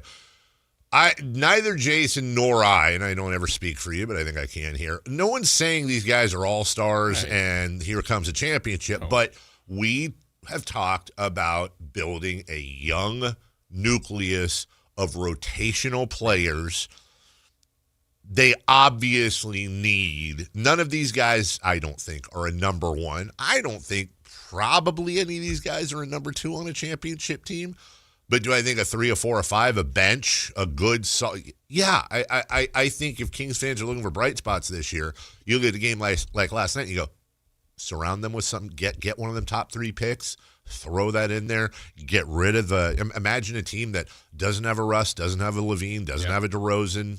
I think you're onto something. Yeah, everybody's excited about the draft lottery, and they should be. Mm-hmm. But, like, whoever you want, Flemings, Peterson, Boozer, Vance, whatever it is, like, they're going to need more than that. Yes. And so what are the other pieces? And when you're also still just getting started, it is hard to project what these guys can ultimately be. I mean, sometimes we said it earlier, like, people develop at different rates, and maybe it takes 4 years in the league of constant reps. And you're like, wow, this guy all of a sudden has turned into a spectacular player. Like, I don't know what Clifford will be in 4 years, or Reynaud, or Cardwell, or any of these guys. But the fact that they're here, they're getting the reps. It makes sense to get the reps, and they're trying to get younger. They have a break, literally, because so many guys are hurt. Yeah. They're getting this opportunity to do it. And I understand that if they'd have done this against, Detroit, the Knicks, Oklahoma City, whatever, maybe that makes it more perfect. But look, dude, this is a game Yeah. Well, they were doing it against the Cavs here. That was the one other time. Now, they've had plenty of bad games as the young group, too. Yes. But this one, they played great. They've won 2 or 3. Yeah, look out. There we go. Winning too much. Here they go. Let me just take a look here, Jason, just guys. The Kings are last. Yeah, they're last, but 14.5 out of the play-in. They're not mathematically eliminated. Okay. Number 2. Question 2. Next Tuesday, NBA on NBC is doing a throwback night. Bob Costas, Doug Collins, and Mike Fratello will all be on the call with Jim Gray on the sidelines for Spurs versus 76ers. Also, they will do a throwback studio set with Hannah Storm, PJ Carlesimo, and Isaiah Thomas. Do you like the idea? And if so, what other throwback setups would you like to see? I do love the idea. It's a really cool idea. Now, I think I'm trying to, as I often You love will. the Jim Gray part. Huge Jim Gray guy. So that's neat. Got you there with a that's neat. Yeah. I felt it. Felt your love for that. I'm trying to go back and think about, like, let's say when these guys were all, let's say 1995. You and I are youngsters, and they're all in their prime. They're, Costas and all those guys. What would have been the equivalent from 1965? Because that's what this would be. If we were in that world and they were bringing back, I don't know, whoever the hell was calling games in 1965. I don't think they were on. It was black and white. Been like local or just radio announcers then. I love the idea. I'm here for it. And quite frankly, now I don't know. I don't know if in play-by-play, unless you're like ridiculously old, I don't think you lose your fastball. Right. I'm sure it's bias. I know it's bias. That's better. I don't know that there's a better outfit today that's better than that crew. That's a hell of a crew. And Costas is fantastic. I didn't realize, so I read the piece too, like those 3 specifically, I feel like they all worked together. They didn't. It wasn't, Fratello and Collins never did a game together as far as 2 analysts. Now, Costas probably worked with Collins. Costas probably worked with Fratello. Yeah. But, yeah. And then the studio part, cool that they're bringing Hannah Storm over, PJ and Isaiah. Yeah. I love that. And I wish. Peter Vesey. I wish. No. You know what's funny? I would probably Kevin Johnson. I would probably there? Yeah, I do. As a matter of fact, I'd probably go to dinner with Jim Gray before I went to dinner with Peter Vesey. Yeah, and that's saying a lot. Really? Peter Vesey is a garbage pile. He's a garbage human. He is I found that out. Earlier. In the relocation saga thing. He had some things. There's a reason why Peter Vesey is not in the zeitgeist anymore. I mean, I believe No. He's just because I know what you think of Jim Gray. I So for you to say what you're saying, freaking stand Jim Gray. Okay. But interesting. The fact that I can say the following sentence, that Jim Gray and I had to be separated by Mike Tyson in Las Vegas, is a sentence I never thought I would ever say. And by the way, I wouldn't be in. It wasn't me. So you've given us Jim Gray, Mike Tyson, Anthony Kiedis, and Easy E today. I'm attempting to dazzle Dave. I'll allow it. You will allow it. Good for you. To be fair, Easy E got pulled out of me. What?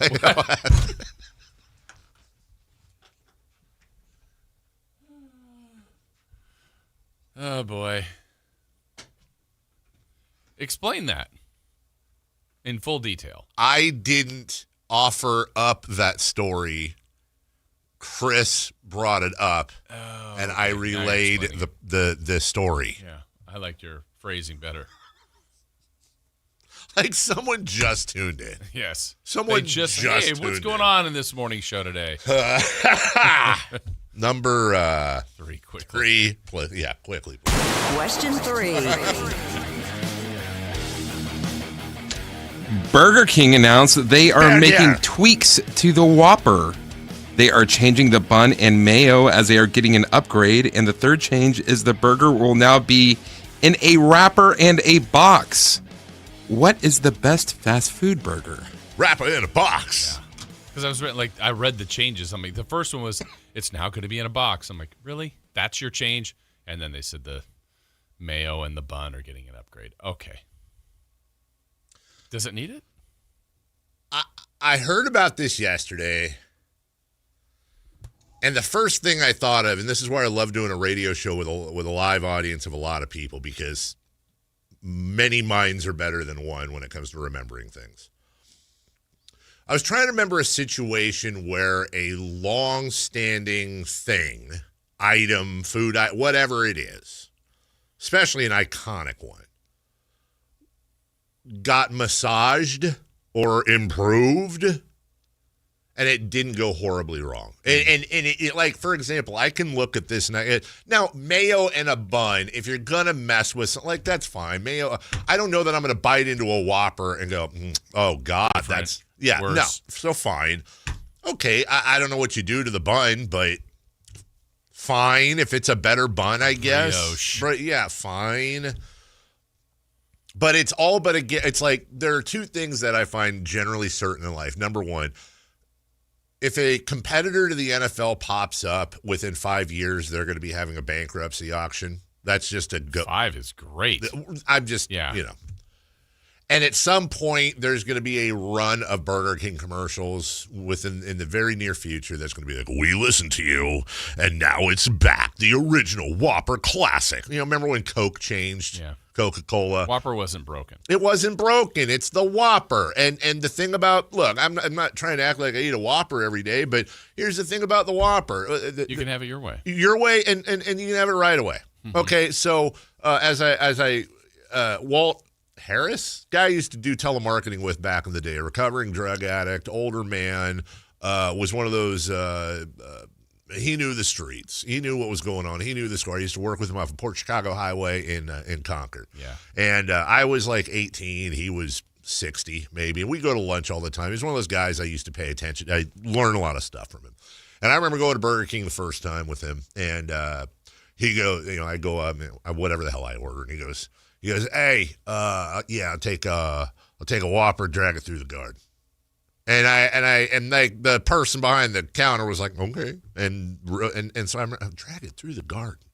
And he did this whole soliloquy with me where he was talking about, he's like, yeah, that's why I go to Burger King. He goes, man, you can get like, they can't limit, like they'll let you put all the extras on there. So I get twice the burger as I do at McDonald's for the same price. And so I'm basically getting a salad. And I'm getting a burger. And it made all the sense in the world to me when you're poor, you don't have a lot of money. It's like, hey, why would I not do that? But you don't mess with icons like that. Don't, it doesn't work. I don't need, and if you want to do something to expand or improve the Whopper, then introducing Burger King's brand new Whopper Deluxe. Here's the regular Whopper over here. We're not touching it. Yeah, you try this one if you're intrigued. That's exactly right. They've had like Steakhouse Whopper and all that, brioche bun, Wagyu beef, romaine lettuce. I don't know, whatever. Something different. Cherry tomatoes, red onion. I don't know. Right. Stop screwing around. No, that wasn't your question. Your question was, what's the best fast food burger? Do we need parameters on fast food? Go ahead. Do we? I mean, I think under the criteria is an In-N-Out? My rule is, if it doesn't have a drive-through, it's not fast food. So In-N-Out is fast food. In-N-Out is 100%. Okay. I don't think it's close. I feel like anyone, like, watch it. Chris, what do you think is the best fast food burger?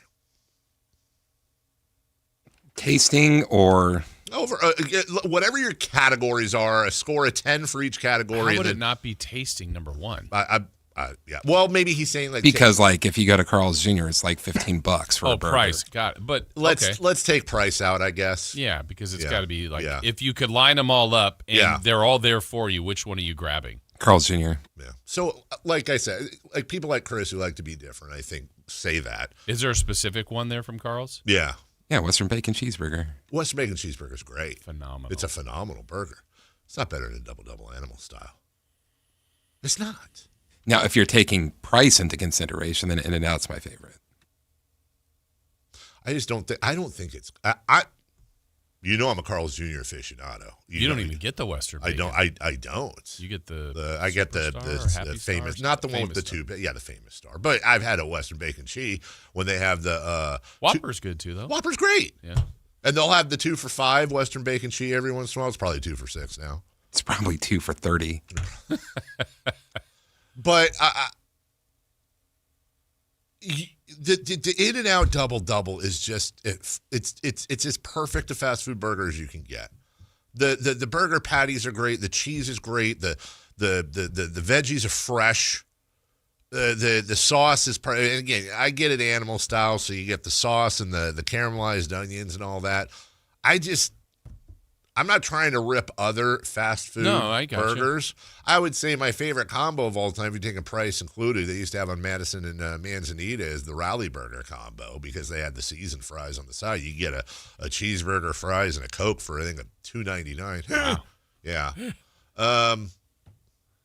I would say In-N-Out, but it's close. I'm with Chris. I love the Western Bacon. I would put Carl's Jr. I would absolutely put Carl's Jr. But it's completely different. It's is. the onion ring and the barbecue sauce. Yeah. And I would put Carl's and absolutely. I mean, when I walk in, one of the two of my favorite smell. I'm gonna give you my McDonald's is so far down there. Oh, I absolutely agree. They didn't have their fries. Oh, they have the best. I think they have the best fast food fries. They're great. But and I'll eat a quarter pounder with cheese, no problem. Big Mac's fine. But if I have like Mount Food smell more, it's cookies, it's bacon, it's a pizza place at like 11 a.m. when they're just starting the dough. Oh God, yeah, maybe popcorn. I'm putting a fifth face on there with popcorn.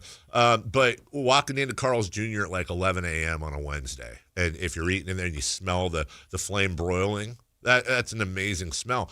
You're not gonna get any Carl's Jr. slander from me. I think they're a solid second to In-N-Out. And by the way, if you're taking diversity of burger into account, Carl's Jr. beats In-N-Out hands down. Yeah.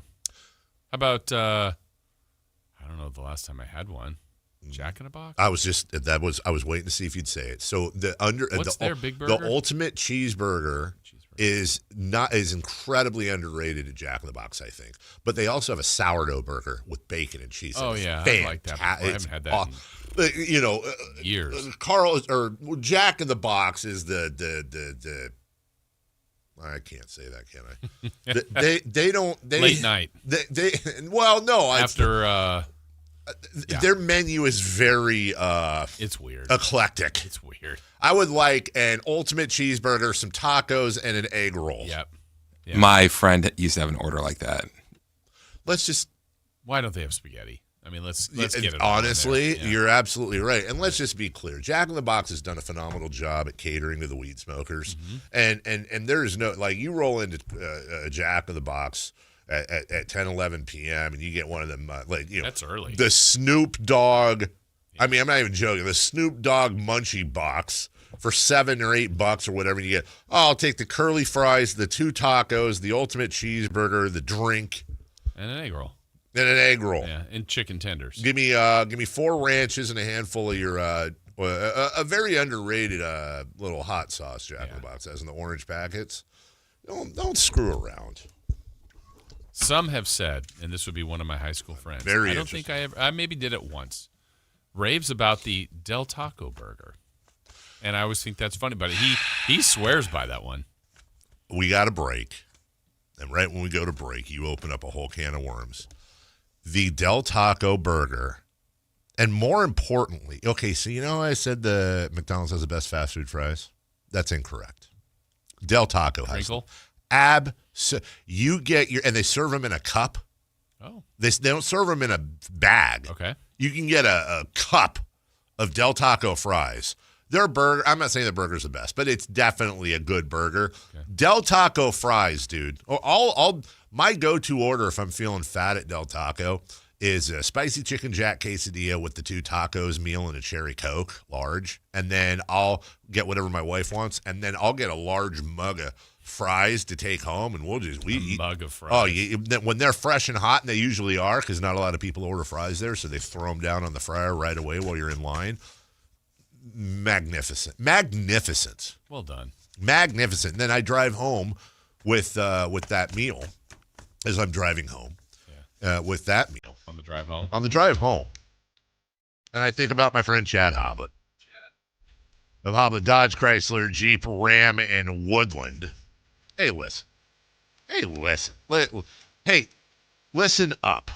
Get the new Ram you want at the most affordable price I've seen in a very long time during Ram Truck Month at Hoblet Dodge, Chrysler, Jeep, Ram, in Woodland. Get the new Ram you want at the most affordable price I've seen, in, like I said, in forever. You can lease a new 2026 Ram 1500 Laramie for as low as $399 a month for 39 months. That's $13,000 off MSRP on a brand new 2026 Ram truck. $399 a month feels like it can't be real, right? Well, guess what? It's real. Pretty impressive how Hoblet's been able to find all of those savings. 5 generations of family have owned Hoblet. Their goal always, save you money, serve the customer perfectly. Search, select, and save through their whole inventory at HobletDodge.com. Nobody beats Hoblet, period. Quick 1-minute break. When we come back, where's last night's win rank? I want to talk about Russ Westbrook next. Stay up to date on Sacramento sports. Join the Sactown Sports 1140 newsletter. Visit SactownSports.com. A's fans, the 2026 season is coming fast, and single game tickets are on sale now. Be there for an exciting season packed with theme days, giveaways, and firework nights, including bobbleheads, jerseys, hats, and much more. And getting in is easier than ever. Tickets start at just $8 for select April and May games. From opening day to unforgettable summer nights, there's something for everyone at the ballpark. Get your tickets today at athletics.com/tickets and be part of the excitement this 2026 season. At InShape, we have a place for every kind of mover. The Sometimer, the early riser, the after-work grinder, the yogi, lifter, bodybuilder, walker, runner, swimmer, spinner, stretcher, rower, climber, jumper, dancer, boxer, sauna seeker, recoverer. Basically, if you walk, lift, stretch, or sweat, you belong at InShape. So whether it's your first time or your first time in a while, start the year strong and join today at InShape.com. Find a location nearest to you. Get ready, Sacramento. The Sacramento Boat Show and Big RV Show is taking over Cal Expo, March 5th through March 8th. It's 2 huge shows, 1 massive event. Don't miss it. Get details now at 2hugeshows.com. Spring is here, and there's really nothing better than hitting the open road in a new Honda. Whether you're shopping new or pre-owned, Stockton Honda has the selection and savings, plus get top dollar for your trade. And while life's roads are often filled with bumps, buying from Stockton Honda couldn't be smoother. Wherever the road you travel might lead, Stockton Honda is happy to get you there. Come in today or go to StocktonHonda.com. Anytime, anywhere, it's all here. StocktonHonda.com.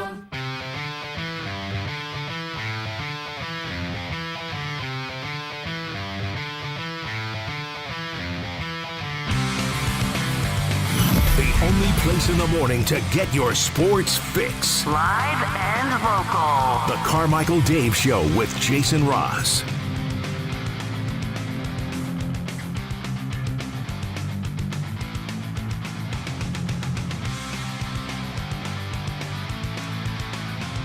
Can I say something about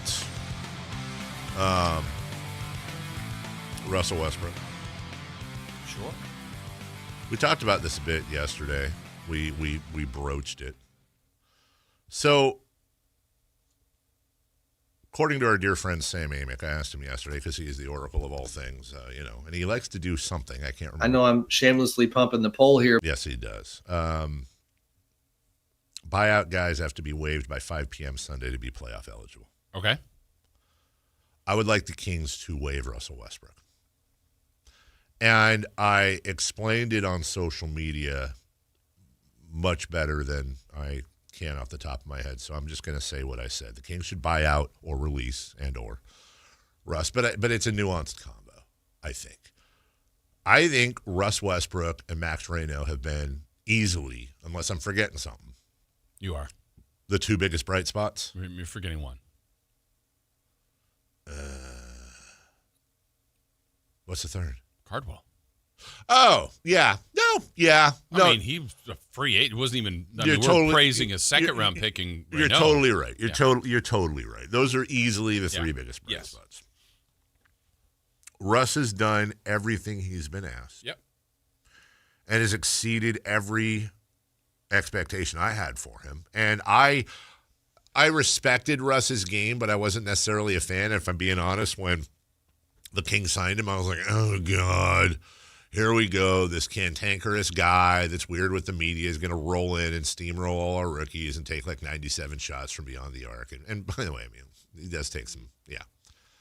But I'm going to be a fan of Russ Westbrook for the rest of my life because and I've said this a billion times, the fact that a first ballot Hall of Famer who has made over $250 million in his life, who has more games by far behind him than ahead of him, is playing in the outpost that is Sacramento for the worst team in the NBA, and he's playing as if he was playing for OKC with KD and Ibaka and Durant and just diving all over the floor and hustling, and he is locked in. Like, I'm a fan for life. I really, really respect that.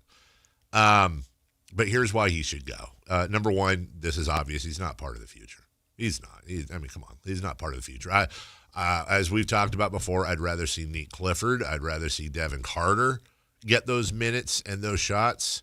And I acknowledge that Russ right now is better, and the Kings are more likely to win games probably with him on the floor than either of those guys. But winning's kind of pointless this year anyways. Like that's not the goal of this team now is to win. The goal of this team is to develop their youth and see what they have. But I also think, and this is where I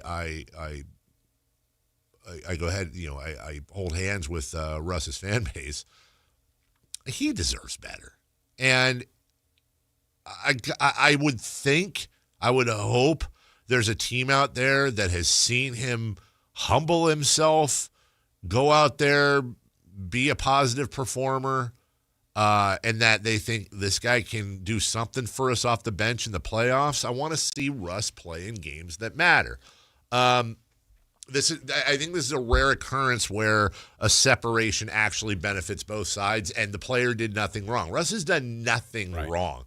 The only question is, I think it's a fair question, I don't mean any disrespect here, is maybe Scott Perry's sitting here right now with us, and he goes, yeah, duh, but guess what? Nobody wants him. So we'd just be releasing him to his house. Yeah, that's the thing where I would trust the intel of the league, or I go, what, Russ's agent versus Scott Perry and others go, look, hey, just doing a courtesy call around the league, this would probably benefit us. Will this benefit you? And it doesn't need to be a punishment to Russ. It's meant to be a benefit to him if there is a team. Now, the problem is if there isn't, I wouldn't do it. because I just don't think that's the best. I mean, I don't know how many more games would be like last night. I mean, I know it was listed as a thigh contusion. I'm going to believe that he was out, and so he was out. But I'd look at the last 2 games as the example of Russell Westbrook. Yep. And I'm not penalizing him for taking all the shots he did against the Rockets. The Kings lost by 30 or whatever it was, 17, 18. But it was 30. They would have lost by 50 without Russ. In the end, does it matter? No. They lost by 30 or 50. Russ was putting up shots. He was good. He was good in that game. I don't understand the value of what that is for the rest of the team. That's right. I think his veteran presence has served its purpose. I agree with you. The impact of what he is, of his professionalism, of how he handles practice, to games, to huddles, to locker room, to whatever everything that means to an organization, it's already happened. Doesn't mean you can't get more, but you still have DeMar. And there's still some you other still have guys DeMar. Yes. and Sabonis is around, and Keegan and Monk and Levine. Like it's not the hey, they don't have anybody. But I think the last 2 games as a barometer, the one where Russ took a lot of shots and played more minutes and they lost, not because they won last night, but if they're going to win, it needs to be like last night. Yes, I agree. And if they win a game the rest of the way and Russ is great and hits a game winner, while in the moment it's fun, I don't know what that does for the team. It doesn't. That's the thing. That's why it's a nuanced conversation, because it doesn't. Yeah, and it's to your point, you said it perfect. It's not to.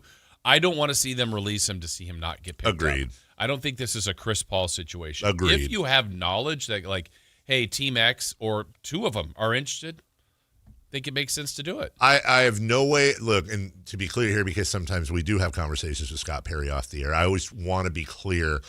Unless you have and I don't know about it. Neither of us have talked to Scott about this at all. Right. So what I'm about to say is just simply a guess.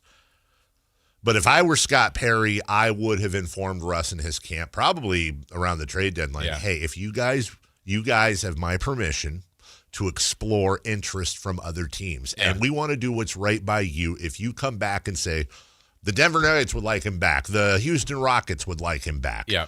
We'll make it happen. Like there was a story after the game last night, Chris Middleton, similar type of thing, was asked, and he said him and his group are still thinking about whether or not they're going to pursue the buyout. Like they've got as well, same kind of timeline, and apparently Denver is interested. Yes. All right, well, now he has a decision to That's make. right. Dallas has a decision to make. They kind of took him as part of a trade. Anthony Davis was like, hey, if you want to go on your way, look, we're not probably that interested in winning games. Right. We respect you as a pro. Go to Denver, see what you can do. That's right. If the same thing is out there for Russ, Absolutely. and I do not know that it is, but if it Absolutely. is, I say set him free.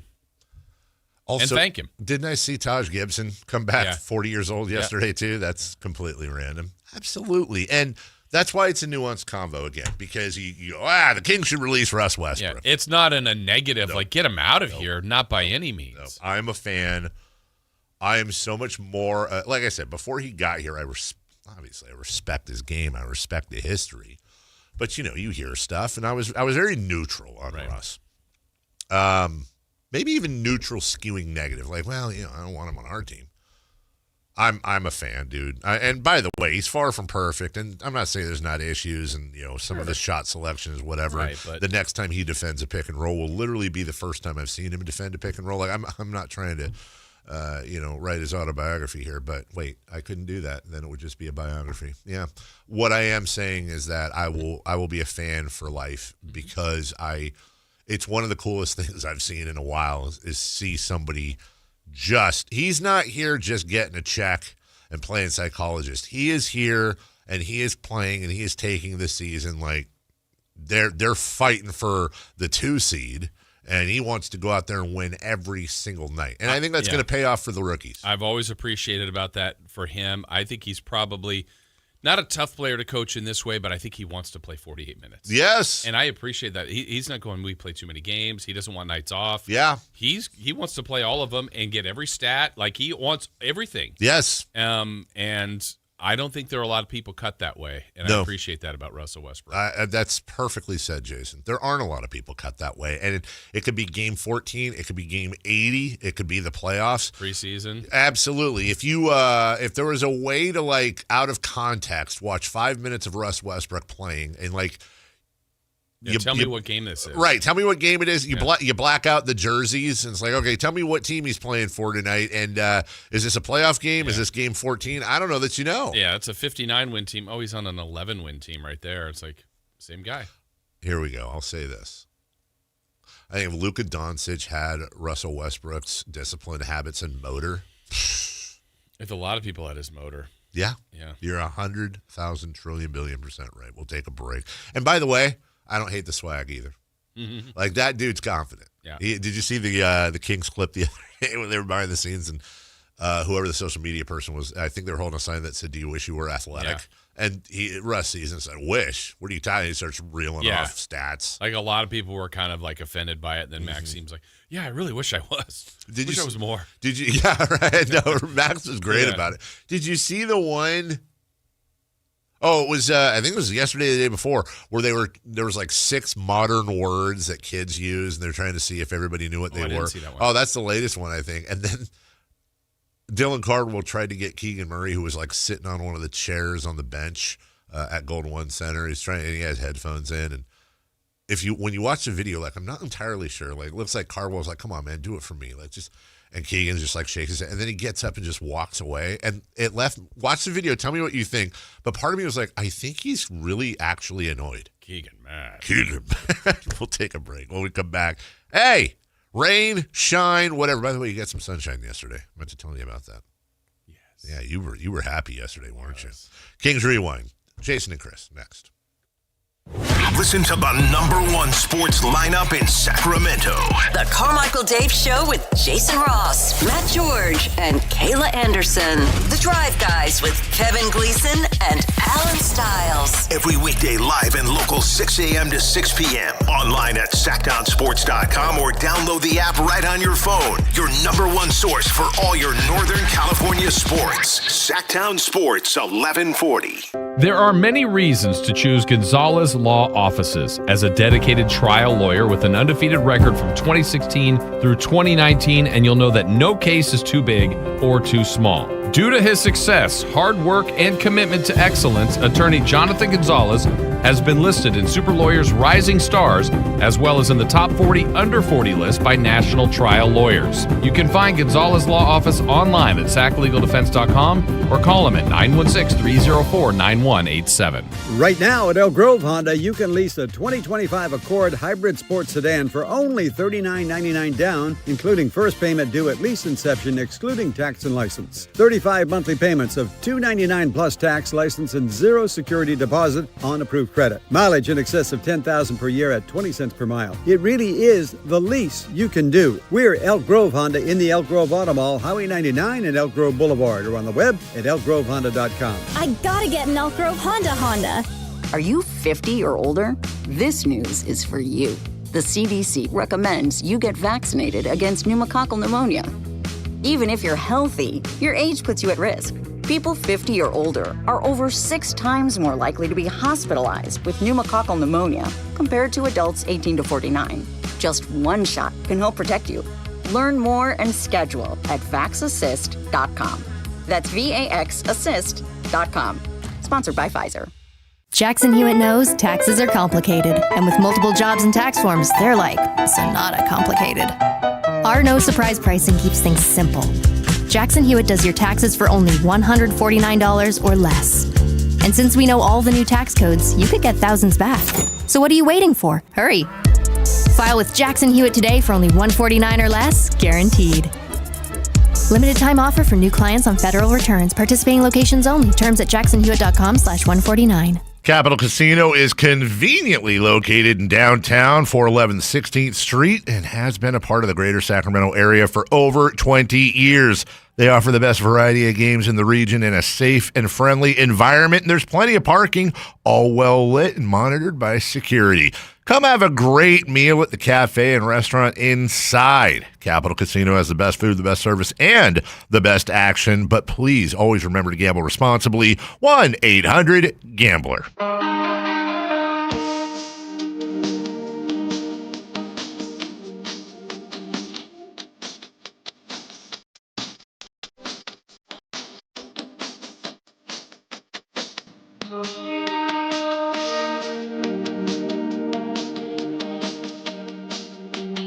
Chris wants us to stall. He's at the Keurig. Oh. That's why the music's loud. Yeah. He's at the Keurig waiting for his coffee.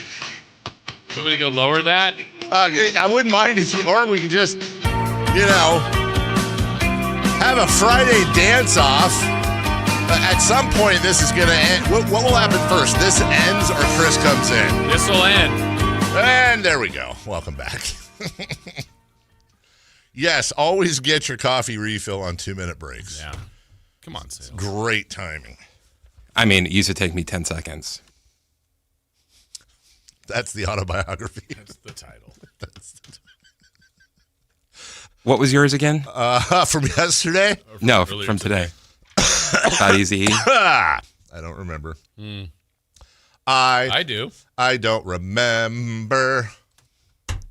I put it out of my brain. King's Rewind. Right. Meow. La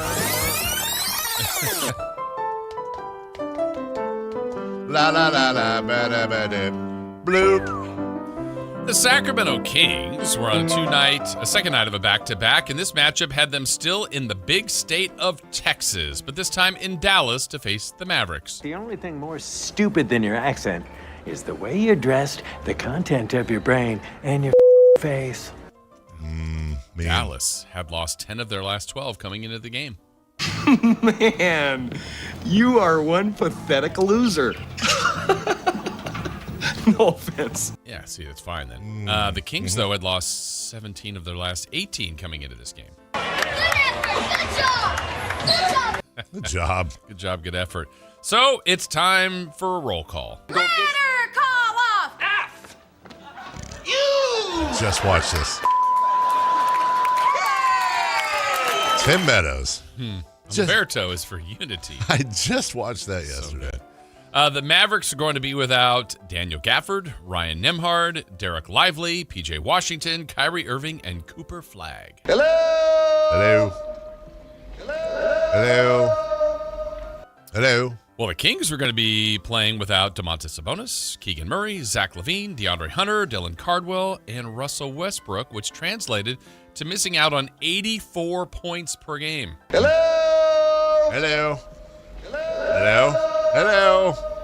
Nobody's here. I mean, with all those players out, some may say this game means nothing.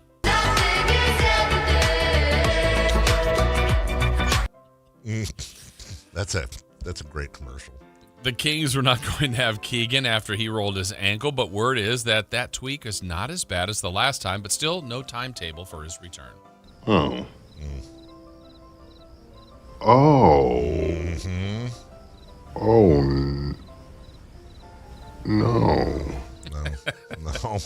One other note before the game even started, there was confirmation that Keegan Murray's rookie three-point record had been broken by Charlotte rookie Con Kneppel.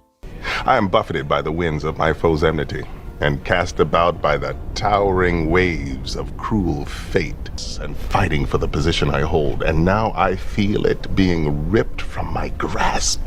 And with it, the very essence of what defines me as a man. Con Kneppel. Now to the game. The Kings started Carter, Clifford, Reynaud, Achua, and DeRozan. DeMar would start his 61st game this season as he's played in every single game. I am Iron Man. The Kings began the game making just one of their first 5 shots, then caught fire and made 9 straight and opened up a 24-15 lead. This is how we do it. This is how we do it. Did you see the Facebook thing? Yes. That's the best thing ever. There's actually a guy named How We Do It. Just the night before, the Kings scored 22 points for the opening quarter. Last night in Dallas, the Kings had 24 halfway through the first quarter. Not bad at all. That's right. The scoring pace kept going for the Kings as they exploded for a 42-point first and owned a 14-point lead after one. You blitz all night. Most of that damage in the first 12 minutes was done on the 14.7 rebound performance by Precious Achua. Chew. What are you, celebrating or sneezing? The second quarter was also productive for the Kings. They continued to dominate the paint, protect the basketball, and their lead was 68-56 at the half. I love this game. Keeping the Mavericks in it at the time was Najee Marshall and some help from former King making his first Mav start, Marvin Bagley. Bag alert, major bag alert, yeah. I'm not an expert, but I feel like auto-tune was involved in that. Can't prove it. Okay. The third quarter, the Kings and Mavericks played even, more like tick for tack, which kept the lead at 12 for Sacramento heading into the final 12 minutes. It's the final countdown. This happened yesterday with a coworker. What? He brought it up. We have 5 minutes. Okay, fine. Go. Continue. Chris gave me the eye roll. And now I don't want to share this thing. Go ahead. That's fine. Eye roll, Chris. Idiot. The Kings have really struggled to score lately, scoring less than 100 in 4 of their last 6 games. They hit the century mark after 3 quarters and were looking to go all gas, no breaks to the finish. The show goes on. This is my home. They're gonna need a wrecking ball to take me out of here. All gas, no breaks. Yeah. The fourth quarter felt like an eternity as minute by minute the time was dwindling down, but so was the Kings' lead. Thank you, Little Roots. Please stay strong. Minute by minute by minute. Well, with a minute and a half to go, it was a 2-point game. Hold on to your butts. A huge third chance bucket for Precious Achiuwa, part of his career high night, but the Kings up 4. Chicka, chicka, chicka, chicka, chicka, chicka, chicka, chicka. Toot, toot. Then a defensive stop, and the lead grew to 7 after a Plowden 3. Oh, Mr. Plow, that's my name. That name again is Mr. Plow. One last hope by Dallas was denied by a Precious block, followed by a dagger by rookie Neat Clifford. Well, now, look at this big fella. Clifford, is it? The Kings win 130-121 in a game dominated by their youth. Goo goo gaga. I want milk. That got you. Yeah, it did.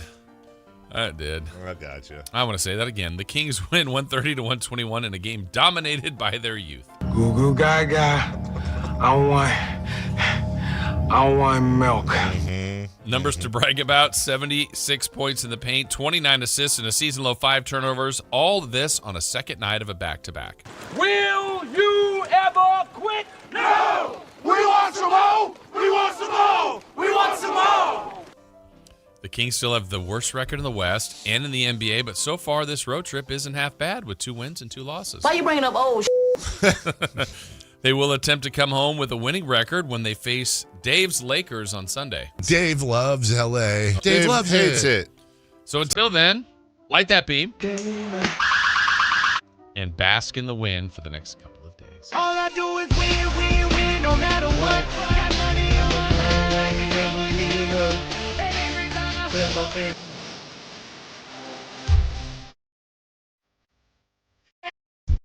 Oh, they stay there. Sorry. Stay up, down, up, down, up, down. Because all we do is win. There you go. That's how it played out last night. Well done. Well, absolutely done. You like that milk one? I did. What were you going to say earlier? I forget. Okay. Chris ruined the mood. Goo goo gaga. I want milk. Somebody asked, what is a better song, Out of Touch by Hall & Oates or I Ran So Far Away by Flock of Seagulls? Oh, Out of Touch. Wow. We disagree. Wow. I love Out of Touch. You're wrong. Well, that'd be great if that was like the first real on-air fight we got into. It's just, literal fight. We start punching. Also, really? I Ran isn't better. Oh, it's a great song. I think a lot of it's just the music. Like that's a great little track. Like that's a great rejoin song. That's a convertible song. That is a convertible song. Out of Touch is a great song. I think you're out of touch. Somebody asked if we're worried about Keegan Murray being fragile. I would just say this: he's had a tough year. He's also missed 13 games in his first 3 years. Yeah, total. I'm not worried at all. Yeah. I'll try to do this in 1 minute. I was sitting with a friend of ours yesterday, a coworker. Yeah. And she was talking about stuff. And she said that, and this, and these people, it's always tick for tack. And I said, it's what? And she goes, it's always, it's always tick for tack with them and blah, blah, blah, blah, blah. Tick for tack.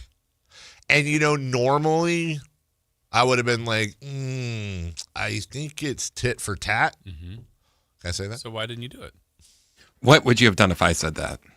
I probably would have remember when Happy Gilmore made the putt and he rode the horsey around? It would have been something like that. Just like it. But I don't have that relationship with this person. And although I consider her a friend, but I don't have that. I froze. Yeah, you went and told Chris and I. And then I came and told you guys, and it was one of those shaving a haircut Roger Rabbit moments where and then it's can I go back and say something? Well, now it's a rewind. Now it's a thing. Yeah. Shaving a haircut. Well, remember the movie Who Framed Roger Rabbit?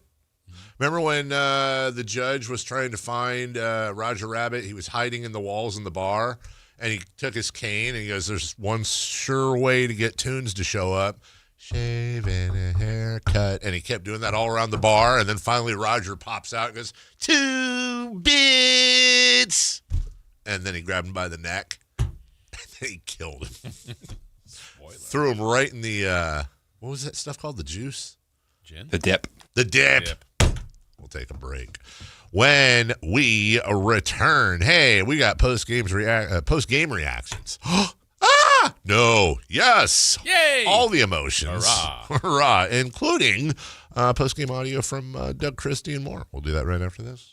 The only place you'll find Malik Monk is Sactown Sports. Oh my, what an athletic move that time by Malik Monk. Hey Sacramento, it's Malik Monk and you're listening to the home of the Sacramento Kings, Sactown Sports. Your local sports leader. This is the story of the one. As a safety manager at a manufacturing plant, he does everything he can to keep his coworkers safe. From finding ways to reduce risks to keeping safety supplies in stock. And for that, he relies on Grainger. Grainger offers a broad range of quality products and next-day delivery, so he can always play it safe. Call 1-800-GRAINGER, click Grainger.com, or just stop by.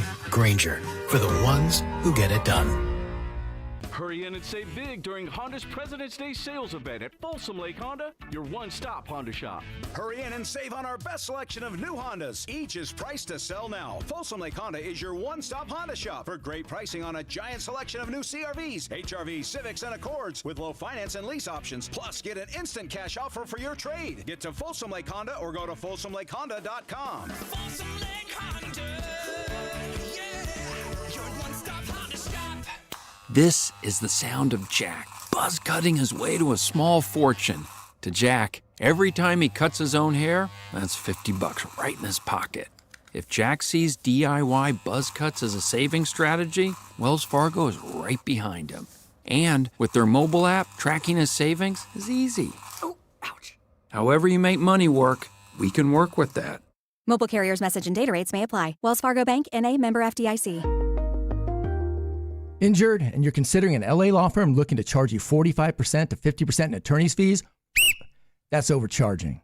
Ashton & Price has been around for over 25 years, and I can tell you no matter how complicated your injury case, you should never be charged 45% or 50% in attorney's fees ever. Direct, experienced, unrelenting, and honest local representation matters. It's called Home Court Advantage for a reason.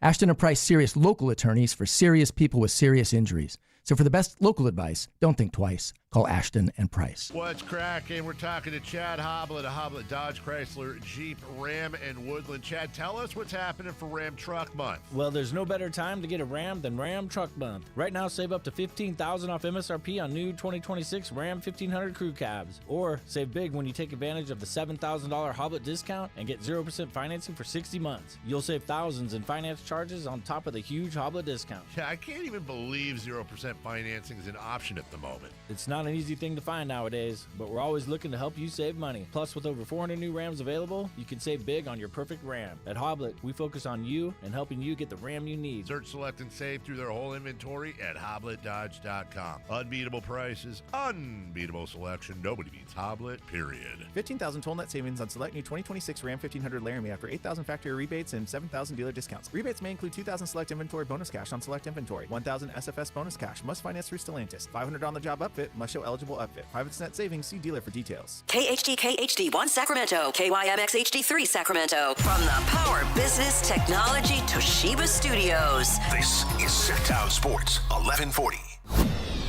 The Carmichael Dave Show. He's on the microphone when he's not on the microphone. He's playing a song, and when he's not playing a song, he's on the microphone, and then boom. With Jason Ross. No, he didn't. Yes, he did. Call or text at 916-339-1140. It's the Carmichael Dave Show with Jason Ross on Sactown Sports.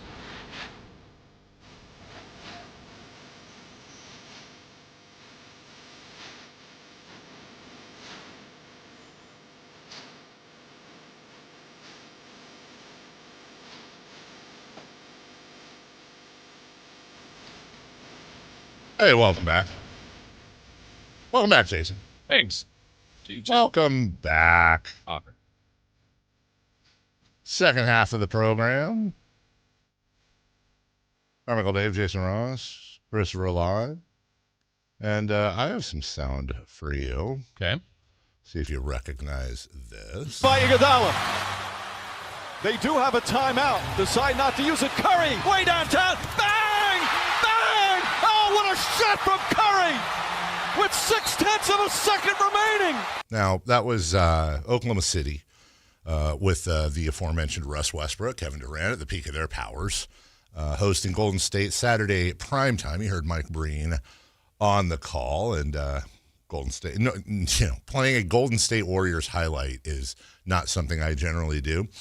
So apologies for that. But, Jason, would you believe today is the 10-year anniversary of that game? Crazy. That is insane. Yeah.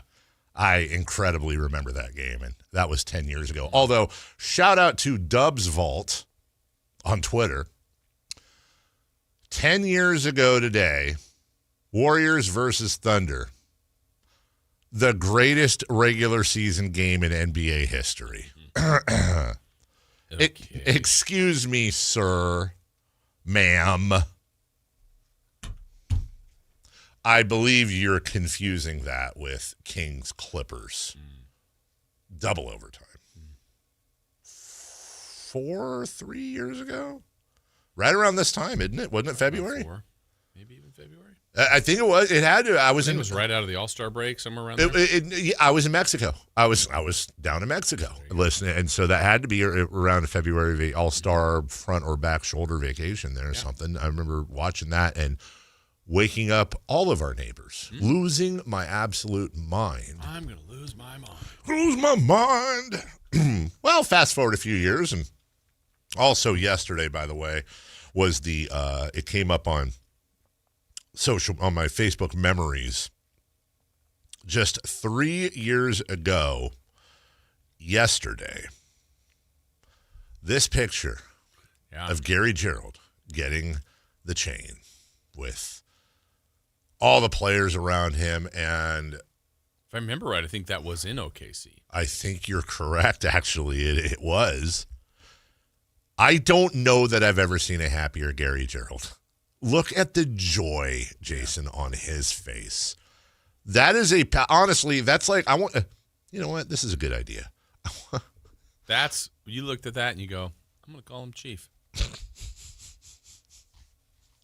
Have we shared that publicly or no? Yes. Okay, we did. I can't remember. I blurred the line. Yeah. That's like a mug or a T-shirt. Oh, for sure. You know? Who else is in the picture? Let's see. Harrison Barnes, from left to right. Harrison Barnes, De'Aaron Fox, Alex Len, Domantas Sabonis, Keegan Murray. Why am I blanking? Terrence Davis, Kevin Huerter, JaVale McGee, and the Australian guy.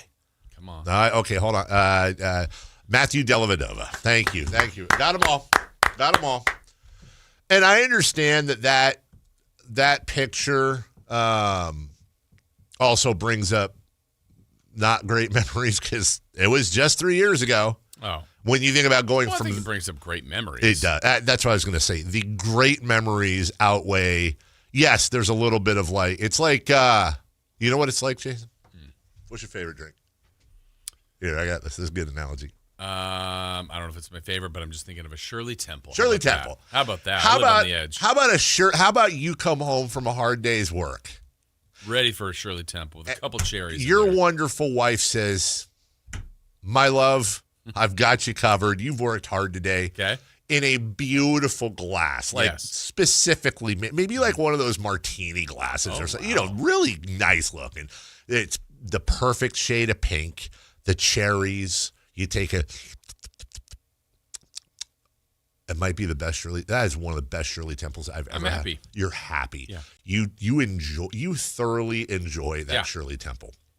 And then as you're finishing it off, you go, wait, is that no? Like there's something in your mouth and you spit it out and it's a tiny little rat turd. Just a tiny little rat turd, but it's a rat turd. Drink anymore. But you already drank it. You had all these wonderful feelings because it was a great drink. And had you never had that rat turd in your mouth, you wouldn't have known. Mm-hmm. It tasted great. Maybe the turd was part of the flavoring. But fact remains, not only did you have a rat turd in your mouth, but now you know you drank an entire drink that had rat turdlings in it. That's what that picture is with G-Man for me. Explain? Because it's all great feelings. But then I get to the end of the great feelings and I realize we're dealing with a rat turd. We're not that team anymore. We're not that team anymore. I got it. I thoroughly enjoyed the experience until reality set in. And I went, God, 3 years ago, Beam Team, G-Man, do they even have the chain anymore? They don't win enough to show the pictures. They barely have right. They barely have the beam anymore. Then it went to like the throne. Remember, or the crown? Yeah, there's a defensive crown, right? Yep. And then what was the chain for? Why am I blanking? At first, that was the defensive player of the game. Then they changed it to all right. It's like the beam still exists. It does, kind of. It's the beam is kind of like that. You ever see that video of the big white bear and it's like coming out of the cave and its fur's all jacked up because it just hibernated? Like I feel like every time we turn on the beam, there's got to be a poofy of dust that comes out of it. But it's like somebody saw that year and what Kings fans experienced. They were like, no, sorry. No staying power with this. That's enough fun for you. Yeah. Now back we're to reality. Back to life. Back to reality. Mm-hmm. Shirley Temple's a hell of a drink, by the way. I was going to say that or a beer, but a root beer. Oh, you scared me for it. I was like, a beer. I would be fine. Better? You like root beer better than Shirley Temple. I do. Yeah. And I might like root beer better than Shirley Temple. Shirley Temple's good.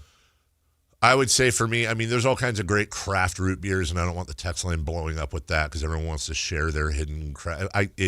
I'm with you. Root beer in general is good. I would say root beer in general is good. And of the well-known and of the active root beers, you going to write it down? Okay, I'm not going to look. Much like the In-N-Out burger being the best fast food burger, I don't think it's particularly close. Out of the tap, at the actual establishment, A&W root beer for me is number one with a bullet. Whatever not that Dad's, not Barks. Not Dad's, not Barks, not Mug. What you wrote down right there. And not A&W out of the can either, which is fine. You can, no pun intended, by the way, just so you know, when they have those, you go to KFC, they'll give you, if you ever gotten I'm not making a joke. Have you ever gotten a sack of root beer from them? No. They literally serve it in a sack, like a plastic sack. It's a liter of, and it's the real deal, A&W. Wow. You would know because of your Carmichael knowledge, but in the old building, wasn't there a time way back when, maybe late 90s, early 2000s, and obviously it would have been before then, down the street on Madison, wasn't there an A&W? Closer to the freeway? If there was an A&W, you're talking about like where In-N-Out was?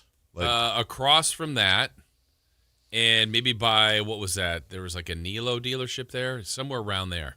Maybe we're like ended up being like a Panda Express. You're probably right. I felt like there was a drive. Madison and 80. Close to Madison and 80. Not even in Date. Yeah, maybe. yeah, okay. I don't even want to say drive-through, but like a drive-up, like a Sonic, almost like. Really? I feel like that's what was there. I could be. I wonder if that was before my time there. I don't know. Well, I mean, it would have been. Yeah. You would have been in the general area. That's true. Someone will know. Text line will know. I don't remember. I don't even know where there's an actual A&W anymore. The only ones I ever see are like mushed with a KFC. Right. But I feel like A&W and Dairy Queen are very similar in their menus. Yeah. And what's the other weird one? Carl's does. You're not talking about Hardee's, right? No. Green burrito or something. Yeah. Oh, yeah. Is Yeah. that still a thing? Let me tell you, dude. I don't know if it's still a thing or not, but they used to have these 3. Oh, God, what were they? They were hot, and they were like giant taquitos, but they weren't taquitos. I forget what the hell they were called, but they were so freaking good, dude. I ordered me a Carl's and then a side of the green burrito. Well, and you dip them in this like cheese thing. Someone out there will remember. Look, here's the KFC A&W root beer bag. Oh, there you go. I wasn't joking. They actually No one knows what you're talking about, you idiots. someone's got to know. He just has those ready to go. He really does, and they're mean. Mm-hmm. All right, so the Kings won last night. Yes. There's a guy in the chat line that's mad that we don't talk more. We're not talking more about that. Yes, Madison and Date where the Starbucks is. They probably tore it down in the mid to late 90s, says somebody in the chat. Thank you. That's well done. Confirmation. Feel good about it. Mm-hmm. Dave, I don't want to crap on the Beam team, but isn't that the year everybody was also tanking for Wemby? Maybe we got false hope because we were winning games and others were losing. Listen, if you're asking me would I trade the Beam team year for Victor Wembanyama, yes, without hesitation. But that's like saying I should have been at Disneyland that day when the guy gave away $10 million to the random guy in the Matterhorn line. So we'd be at, if we assume we have the same run as Wemby, we'd be at like 19 or 20 years right now without the playoffs. But we'd have this year where we'd be a game and a half out of first and thinking like, I don't know if we're going to win it all this year. Gimme. But we're just starting this. Gimme. Yeah. Gimme. Got highlights here. Somebody brought this up in the chat. It's actually a great shout out. Jason, your thoughts on root beer barrels? The candy. Oh, phenomenal. 9 out of 10.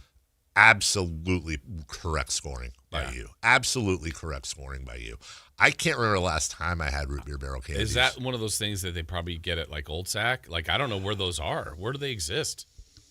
Who makes those? Amazon. Yeah, I don't know the last time I had one. Do they even? Those are really good. They're incredible. I mean, it might be like 20 years since I have no idea the last time I had one of those. Oh, my Lord. Oh, imagine just having those here in the studio. They actually have 300 pieces? Thing. They actually have a thing of Dad's branded root beer barrels. I mean, I wonder if they have an A&W. See, but here's the like old school actual. I think that's the one, like the no name on the outside of the wrapper. Mm-hmm. Yeah, I think that's what I had. What is that? What if there was a wrapper named root beer barrel? I'm gonna do this for the better of the show. I am. Are you ordering right now? I'm ordering. I'm live ordering. Okay. I don't think You can't bring them in because like Kyle will eat all of them. Ooh, free delivery tomorrow. I feel like 75 is enough for the morning show, and then like some no. Well, you know what? Let's give them a try. These are the OG ones, and maybe I can bring it in with Kayla's egg maker. There you go. A Monday delivery. Free delivery, too. Order placed will be sent to you tomorrow. Now, the question is... Will you remember? Also, you're having a party tomorrow. Will it be consumed by... Oh, hell no. Okay. By the girls' basketball team that's going to be at my house? Yeah. Oh, they're not even going to sniff it. I'll get those. I'll get that pack tomorrow, and I will stash them. And you know what? I'll put them in the car. Or is it going to be too warm and they'll melt? Probably not. I don't think you can melt a root beer barrel. No, it's not hot enough anyway. No. All right, let's play these highlights. We got to play these highlights. Whitey has also confirmed that there was an A&W. Oh, he did? Yeah, on the personal text line. Didn't Whitey used to have an endorsement for Wienerworks? I don't know if they had an endorsement, but their picture was up there. I feel like Wienerworks is a part of the Rise Guys. I do too. They talked about it a lot. Yeah. I know their picture because I used to go there and their picture was there, and I used to like to see that. And no more Wienerworks, right? I don't think so, but I don't know. You know what I do remember about Wienerworks? Wienerworks portion of fries made you feel like Five Guys doesn't give you enough. Yeah. I remember the first time, and it was like, tiny fries. Why do I want tiny fries? I'll take a large, and it was like, nope. What was I thinking? Nope. No, I had no idea. I'd never been there. Here's your hot dog. Yeah. And then it was like a tray of fries. Yeah, and a full... It was too many. Barrel of fries. It was. I'm like, it's hard to say, that's too many fries. The small was too many. It was. Unless maybe tiny, that was your whole meal. I think literally they had a tiny. I'm like, why would I get tiny? Like, what do you get, 4? It was like 400 in the tiny. I wonder why they closed. It was a great place. Right Gave next away to too many fries. Probably. Right next to a little donut shop. Yeah. We used to stop by there. Yeah. Here's Precious Achua chewing last night for the Sacramento Kings. Precious. Hello. Clifford swings it now to Devin Carter. Hands to Renault. Comes back to the right wing to Clifford. Attacks the baseline. Out to Renault. Up fake for 3 on Bagley. Drives in the paint. There's the flip for 2. It bounces out. Got a tip by Precious Achua. No good. He gets it back and scores. Persistence once again paying off for Precious Achua. And the Kings, just as they did last night, scored the first 2 points of the ball game. Hey, if Whitey's listening, hey, Whitey, I got an idea for you because you like to do the songs. Ready? Precious Renault, you're a rookie. You're... Precious Renault? Or Maxime. That's why Whitey does the songs. Maxime Renault, you're a rookie, and your jump hook's on my mind. Maxime Renault. Okay. You're a rookie. What a great second round find. I mean, come on. But I screwed the whole thing up by calling him Precious right now. What an ass. All right, here, more of this. Here's Devin Carter with the layup to make it 8-6. Here's Devin Carter now, backing out with a dribble. Swings it to Precious Achua, starts to move left, goes to his right, gets in the paint. Little teardrop floater is up and good over Bagley. And the Kings lead it 8-6. Precious Achua is on fire. Here's a three-pointer. Clifford on the left angle. The pass on top to Achua. Precious going to shoot a straightaway 3. He lasers it home. Didn't have a lot of loft on it, but he knocked it down. Kings have now made 6 straight from the floor. They lead by 5 for the first time. On top at 17-12. Honestly, 17-12, great start. And we've heard a few different names. The only thing missing, really, in my opinion, at that point was a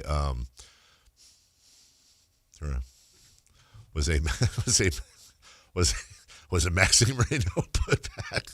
Nick Clifford with the rebound. Feeds it ahead now to Carter. Carter accelerates, got Middleton in front of him, sealed off by Powell, drops it back to Clifford. Clifford with the teardrop runner, it's no good. Stick back, Max Renault.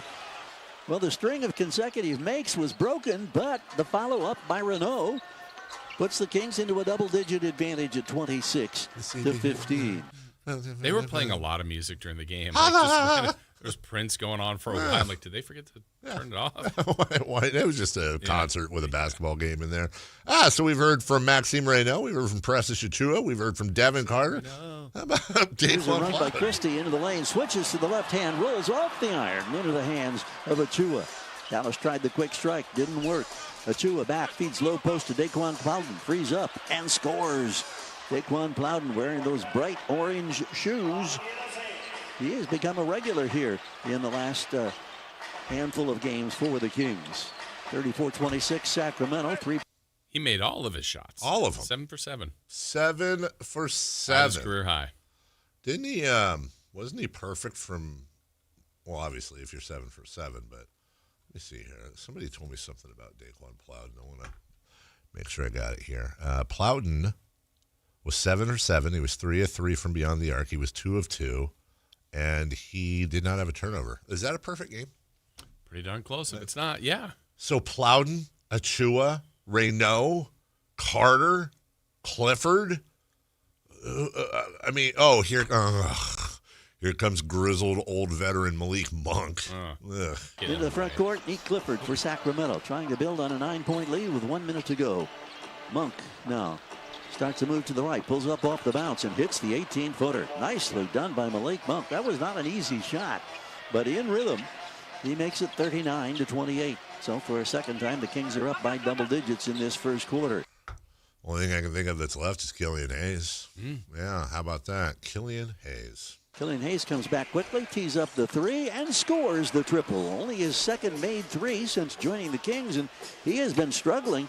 In the first 2 games, he had missed 12 of 13 shots. Now he gets a triple here, and the Kings lead at 45-40.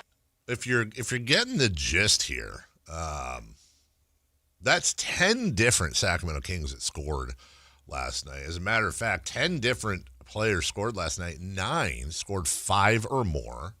They had 6 in double digits. I mean, why not? Let's finish it off with Nick Clifford. Clifford with a drive, goes high window, scores it. Turn out the lights. This ball game is all but officially over. The Kings with a 7-0 run. 7-0 run. At the right time. At the exact right time. The final score, 130-121. The Sacramento Kings win their second game in 3 opportunities. And Jason, the crowd goes mild. Some of I think more people were excited about that. I don't know. I'd have to gauge so. Because, look, I know there's a camp out there. They're winning too much. They're not really winning too much. They have 14 wins. But they're getting a little closer to the next couple of teams. But I think as far as wins go, when you win this game like this with predominantly done by guys that weren't key factors at the beginning of the year, I think this is the exact kind of win you want. Here's Doug Christie on the win itself. I thought Precious came up huge. I mean, there were some key plays, the block from Precious, the steal from Devin, the 3 and the dunk from Plowden. Everybody contributed, but, put Debo in to kind of calm things down because that's what he does. But it was a fantastic team win because, those guys have to get in those moments. They have to feel those moments, and the moments are tough. And you can't replicate them. I don't care what you do in the summertime, any time. NBA is different. It's the best athletes in the world playing at a really high level, and super proud of how they responded. Yeah, should be. Super proud. You know what? Honestly, it's as happier for Doug than anyone else. Mm-hmm. He needs wins. Yeah, he does. Whitey has responded, by the way. He says he'll do the song if I sing it with him. Oh. I don't know if I'm ready for. I don't know if we're ready for duet. Whitey's the musician, the singer, the whatever. It'd be like it would be like he's like the Super Bowl headliner, but you're a cameo. But I feel like it would be like if Zach LaVine was like, I'll do the dunk contest again if you do it with me. Like, no, say no? Well, what the hell am I? I can't dunk like Zach LaVine. That's my point. No, you hold the ball. Yes. Oh, okay. I So like there'll be that. little different I like parts that analogy. of the song that yeah. Whitey will utilize. I can do the clackers or the triangle. Beep. Sure. Something like that. I think you let him kind of create it and see where you can fit in. Be a part of his creative process. Mm-hmm. Wow. A year from now. Maybe in the video. Oh, yeah. Because that video was great. The one he just did with Chris Watkins. Yeah. It was good. Yeah. Here's Doug Christie on the game ball. Who gets it? Yeah, it was super, super big time, man. Love, joy, and appreciation is what life is about. And, everybody's not as blessed as all of us and these guys. So, the player of the game for us was Precious. But Jaden, better known as Sam in Sacramento, he got the game ball and they all signed it. So, really good. Huh? Wait, what? That's that last part that someone was asking about. I don't know. I'm going to replay that because I just thought he was giving it to a player. This is a it was super, super big time, man. Love, joy, and appreciation is what life is about. And, everybody's not as blessed as all of us and these guys. So, the player of the game for us was Precious. But Jaden, better known as Sam in Sacramento, he got the game ball and they all signed it. So really good. I need to know that story. Yeah. I'm ashamed I don't know that story, but I want to shout out Jaden, known as Sam in Sacramento. I want to know that story. That sounds like a really cool story. I hope it's a cool story. Yeah. I hope I'm not stepping in it, but it sounds like they were doing something super nice. So We'll have to find that out. Here is Doug Christie on Daquan Plowden. I'm a super big fan, man, because the kid, first and foremost, does the thing that I value the most, and that's he plays defense. He plays extremely hard on the defensive end of the floor. He's not afraid of contact. He's extremely physical. He communicates. And then the offensive end, like he's not afraid of the moment, so he's going to shoot the basketball. So all the little things that we teach and we talk about, we had practice the other day talking about crashing from the corners, talking about making sure that we're getting back in transition, chesting the basketball, shot created must be taken. All those things he did in one fell swoop. He crashes, gets a dunk, the ball is swung to him, he's ready to shoot it, and the guy even contested it, but I'm shooting the basketball because I'm supposed to shoot it. So, just a great game from him. I was looking some stuff up on him the other day. I didn't realize he's 27. Who is? Plowden. Is he really? He's turning 28 next season. That's it feels like, because he's new to the team. Yeah. It's like, oh, he's a young guy. I'm like, oh, he's That's wow. I did not ever look up his age. I figured he was like 22, 23, That's 24. That's a good story. Great He's story. definitely been around. And that wraps up 25 minutes of nonstop commercial-free sports talk, and we'll be rewarded with a 1-minute break. It's a 1-minute break. What are we doing? I mean, during that break, the good news is we get to hear from our friends at Gonzalez Law, Jason Ross. So, hey, don't blink. We'll be right back with as we go around the NBA last night. We'll do it next. You never know what you might hear when listening to a Sacramento Kings game. Out of Keegan, going for another triple. Man, is he feeling it. Keegan, can he do it? Yes, there's number 11, Keegan Murray. Keegan steps back. He just knocked down his 12th three-pointer, a Kings franchise record. He's got 45 points. Never miss a moment of Sacramento Kings basketball with Sactown Sports and the Sactown Sports app.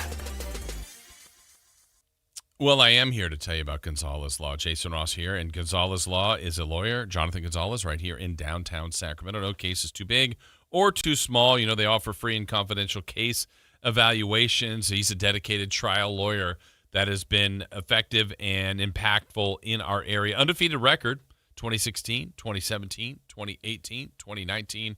You get the point. His years of experience have helped many people in our area, and he can help you as well. Again, it's saclegaldefense.com, 916-304-9187.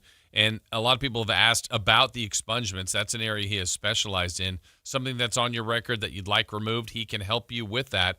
Get some of your rights back, get your life kind of back in order, whether it's criminal defense, an auto accident, wrongful termination case, sexual harassment, or those expungements. There's lots of different areas he can offer his expertise with all that years of experience. Suggest you give him a call at 916-304-9187 at saclegaldefense.com. Gonzalez Law, Jonathan Gonzalez, 916-304-9187.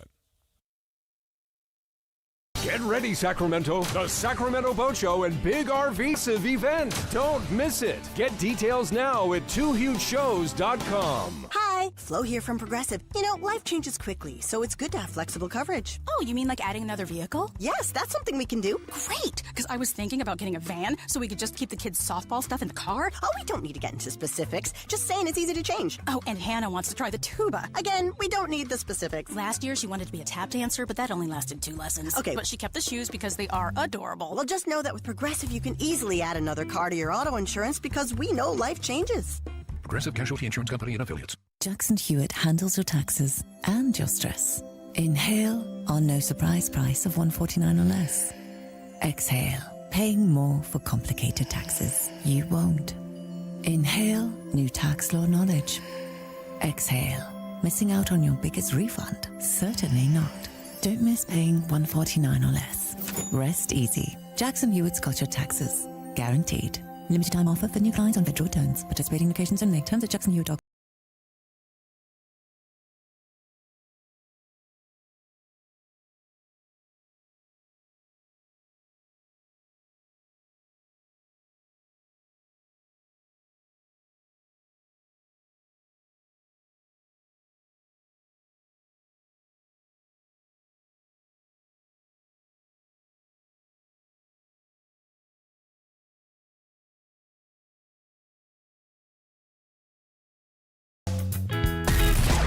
Carmichael Dave. He has very good sources, and he just kind of tells it as it is and gets to the point. Jason Ross. He has a lot of pretty smart things to say. He's good at what he does. On Sactown Sports. Good job, Christopher Laud. We were wondering who Doug was talking about when he referred to Jaden, and I remember seeing this story yesterday. I just didn't put it together. He was a 6'8" freshman at Christian Brothers and passed away suddenly. I think the day before yesterday. Doesn't really matter. But look, I mean, awful story. Yeah, it's like I don't need to be like, and you know that. What do you say? Freshman in high school. I mean, anybody passing away sucks, but that is horrific, and nothing will make that better. But good on Doug, and good on. I mean, it's just one of the things he's just hard to explain, right? You can't explain. You cannot explain that. You cannot. I can't. You know, it's like, like when people are like, "Oh my God, I can imagine." I can't. Right. I can start to imagine. I don't want to. And then I don't want to, and then my brain locks out. But we should contact his family. Whatever. Again, it's like, what are you going to do? But I don't know if there's a GoFundMe for the funeral or anything that would. Nothing's going to make his mom feel better, but something that would, I don't know, take something off the docket, if you would. So good on Doug. Yeah. Good on the team. And as he said, all the. Well, I'm just gonna play that quote again now that it's in context. Yeah, it was super big time, man. Love, joy, and appreciation is what life is about, and everybody's not as blessed as all of us and these guys. So. The player of the game for us was Precious, but Jaden, better known as Sam in Sacramento, he got the game ball and they all signed it. So really good. Good on you, Doug. Good on you, Kings. And thoughts incredibly. Not just with, by the way, the family, also the school. Kids go there. That's jarring to everybody. We're grown men and it's tough to talk about. But imagine, going to school and dealing with that. So all those kids, teachers, coaches.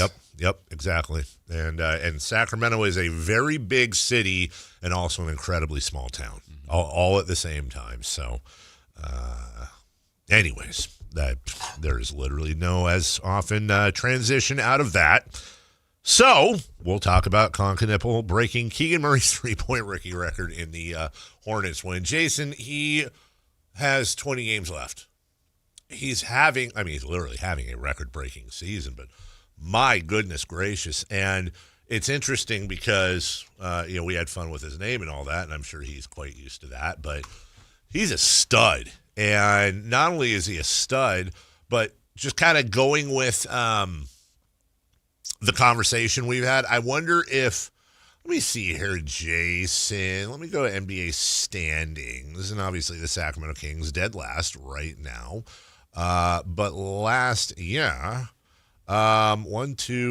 Charlotte Hornets had the third worst team in the NBA by record last year. It went the Jazz at 17-65, the Wizards at 18-64, and then the Hornets at 19-63. Now, I got to think that Fuzz and Maz in the mornings on Charlotte's Big Popper probably were dealing with some phone calls because even though the Hornets ended on a 7-game losing streak, there were a couple wins in there, that screwed them, and you end up number 3. What in the HE double hockey sticks? And then not only do you end up number 3, but then the draft lottery comes out and you slip to 4. I'll just bet when they had that draft lottery in May that Charlotte Hornet fans were depressed because you're hoping to move up to 1 or 2. Cooper Flagg's the big prize. And not only did you not move up, you dropped a spot. And you were just 2 games off the worst record. Meanwhile, a team behind you that was, let's see here. Do you know how many games the Dallas Mavericks finished ahead of the Charlotte Hornets last year? 5? 20. 20. Yeah. The Dallas Mavericks were 20 games better than the Charlotte Hornets last year. Won the lottery. And they won the lottery. So Charlotte's super depressed. Charlotte fans are super depressed. And then you draft what? Yeah, awesome. You just got a 6'6" guy off of Duke. Well, that's great. But it wasn't Cooper Flagg. It was stinking Con Knippel. Well, guess what? Con Knippel is having himself a freaking year, dude. And yes, I think I'd still rather have Cooper Flagg, and that's no offense to Con Knippel. Cooper's having a great year. But you're talking about a guy who is making 3.5 threes a game on 44% shooting as a rookie on 8 threes a game volume. He's averaging 19.5 points, 5.5 boards, 3.5 assists with splits of 49, 44, and 89. And he's just, he can't legally drink until August. Yeah, I think to me, it's an example for my own self of like, I remember watching him last year at Duke. You watch a lot of Cooper Flagg, and you see what he potentially could be. And I saw Con Knippel play, and I looked at him, and I go, yeah, he'll be a nice NBA player. I didn't see like this star potential, and I don't know what he'll ultimately be in this league, but he can shoot, and that skill is a weapon in this league. And, just even a reminder, I've said this, and others may be like, Cam Boozer's good. Like, but is he like a superstar? Sometimes you just got to let it happen and see what happens. I don't know what Con Knippel will end up being, but his rookie year has been dynamite, and they have to be thrilled with that pick at 4. Chris, I'm sorry to do this on the air. I just don't know where to send this. This guy's been texting all morning saying he's coming down to get his prize. And I think today is, and tomorrow's his 40th birthday, by the way. Hey, happy birthday. Anyways, he just texted the text and he said, I'm here to get a prize. The gates are closed. I've tried a couple times before. How do I get, what should I tell him to do? I'm texting with him right now.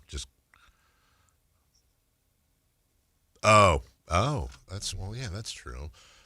Wait till 9 when the front office opens. Customer service is part of the deal. Yep. That's what we do here. And we always want loyal listeners to be rewarded. So there you go. Con Knippel is something. The Spurs won their 11th in a row. They were just 1.5 back of the Thunder for the top spot in the West. They were the only team in NBA history to not only win every game in a month, but also average 110 points. Their last loss came on January 31st. They have not lost since, interestingly enough, and probably a situation you just don't want to be in. I mean, at least that's my opinion. I could be wrong. The Bulls' last win was on January 31st. Ooh. So they did an opposite Spurs.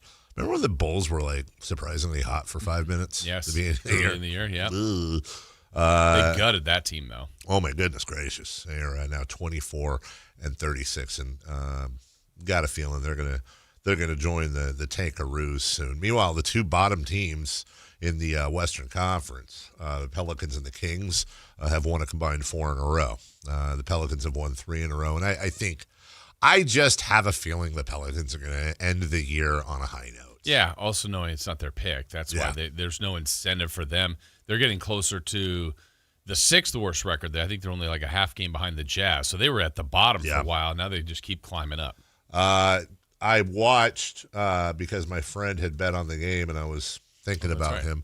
I watched the end of I watched a lot, actually, of the second half of the Magic and Rockets game last night, along with the Kings game. And, I'm just going to say this, Jason. I think, I could be wrong, I think Kevin Durant's first ballot Hall of Famer. Bold.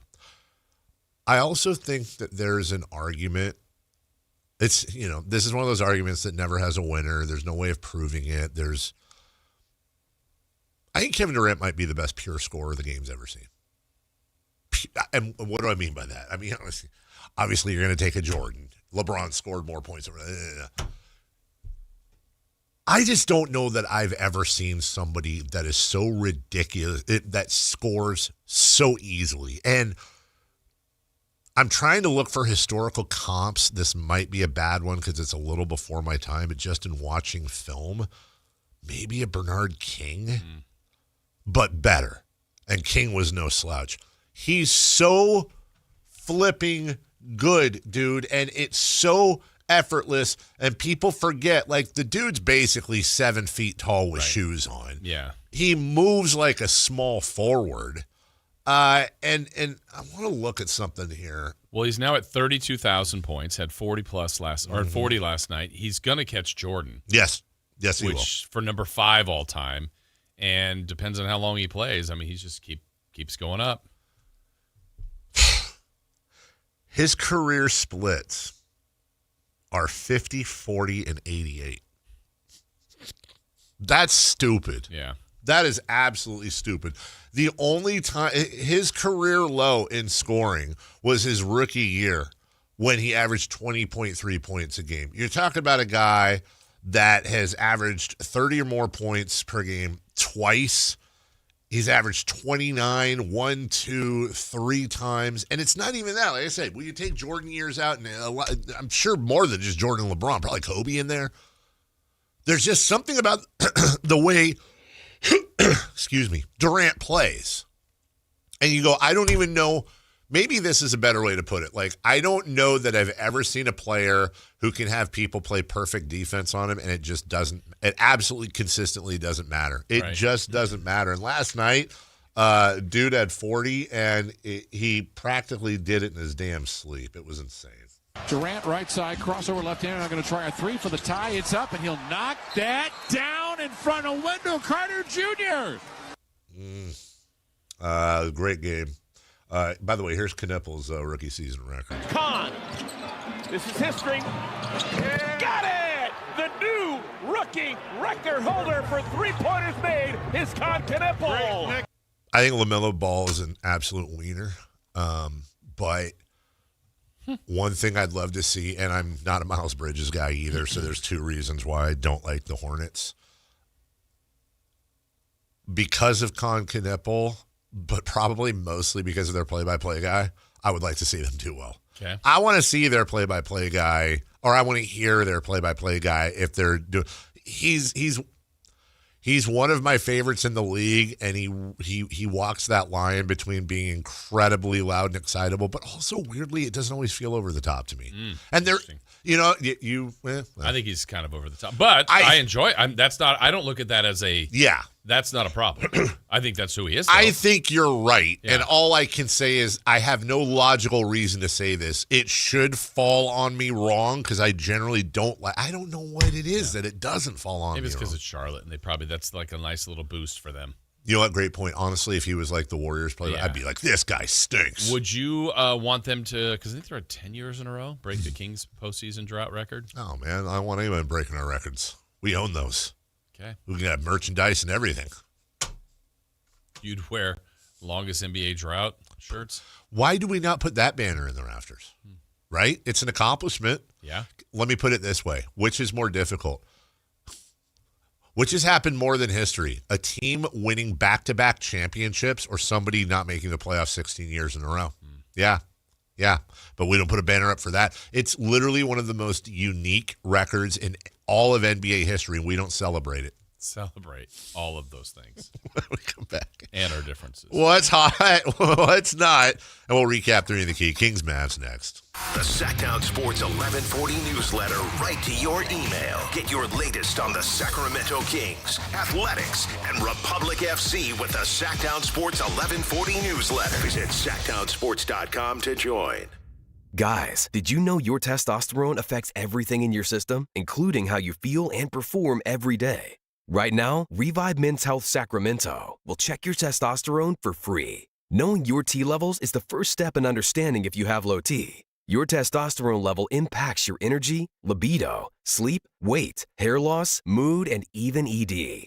Maintaining an appropriate T level can change your whole life. Most men start to see changes in their hormone levels in their 30s. Experience and results matter. So what are you waiting for? Get your T levels checked today by local, experienced, and trusted men's health experts. They've helped thousands of men since 2011. They're so confident they can help you, they even guarantee it. Call Revive today and schedule your free testosterone test, free exam, and free consultation. Call Revive Men's Health at 916-277-8599. That's 916-277-8599. Or visit ReviveMen'sHealth.com. It's Friday. Johnny Mosley here with your Toyota Tower Report.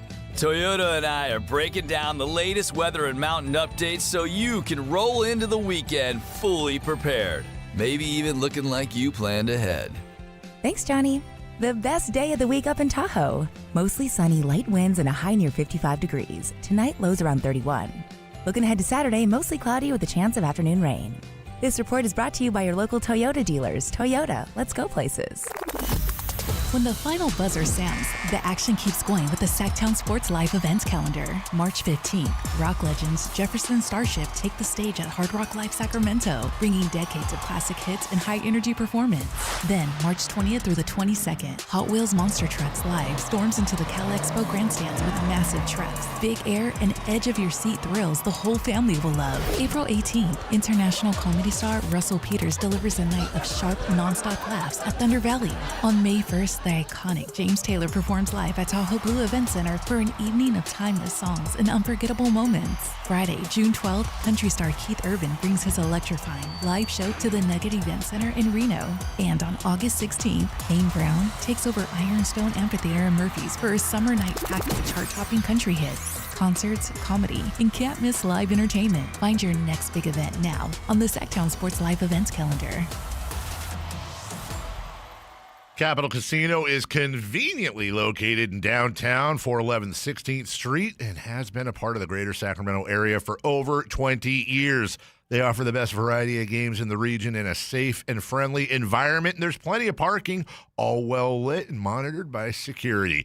Come have a great meal at the cafe and restaurant inside. Capital Casino has the best food, the best service, and the best action. But please always remember to gamble responsibly. 1-800-GAMBLER. Right now at Elk Grove Honda, you can lease a 2025 Accord Hybrid Sport Sedan for only $39.99 down, including first payment due at lease inception, excluding tax and license. 35 monthly payments of $299 plus tax, license, and zero security deposit on approved credit. Mileage in excess of 10,000 per year at 20 cents per mile. It really is the lease you can do. We're Elk Grove Honda in the Elk Grove Auto Mall, Highway 99 and Elk Grove Boulevard, or on the web at elkgrovehonda.com. I gotta get an Elk Grove Honda.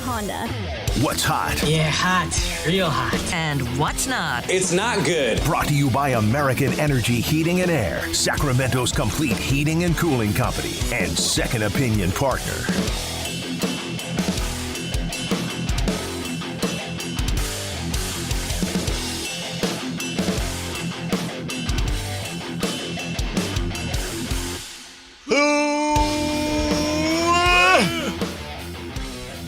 Who's hot? Manchester City Football Club and Real Madrid.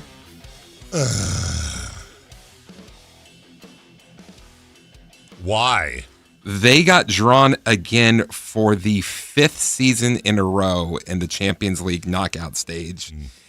They've already played them earlier in the Champions League, I guess that's what they called. Yeah. They will play for the 11th time in 5 years.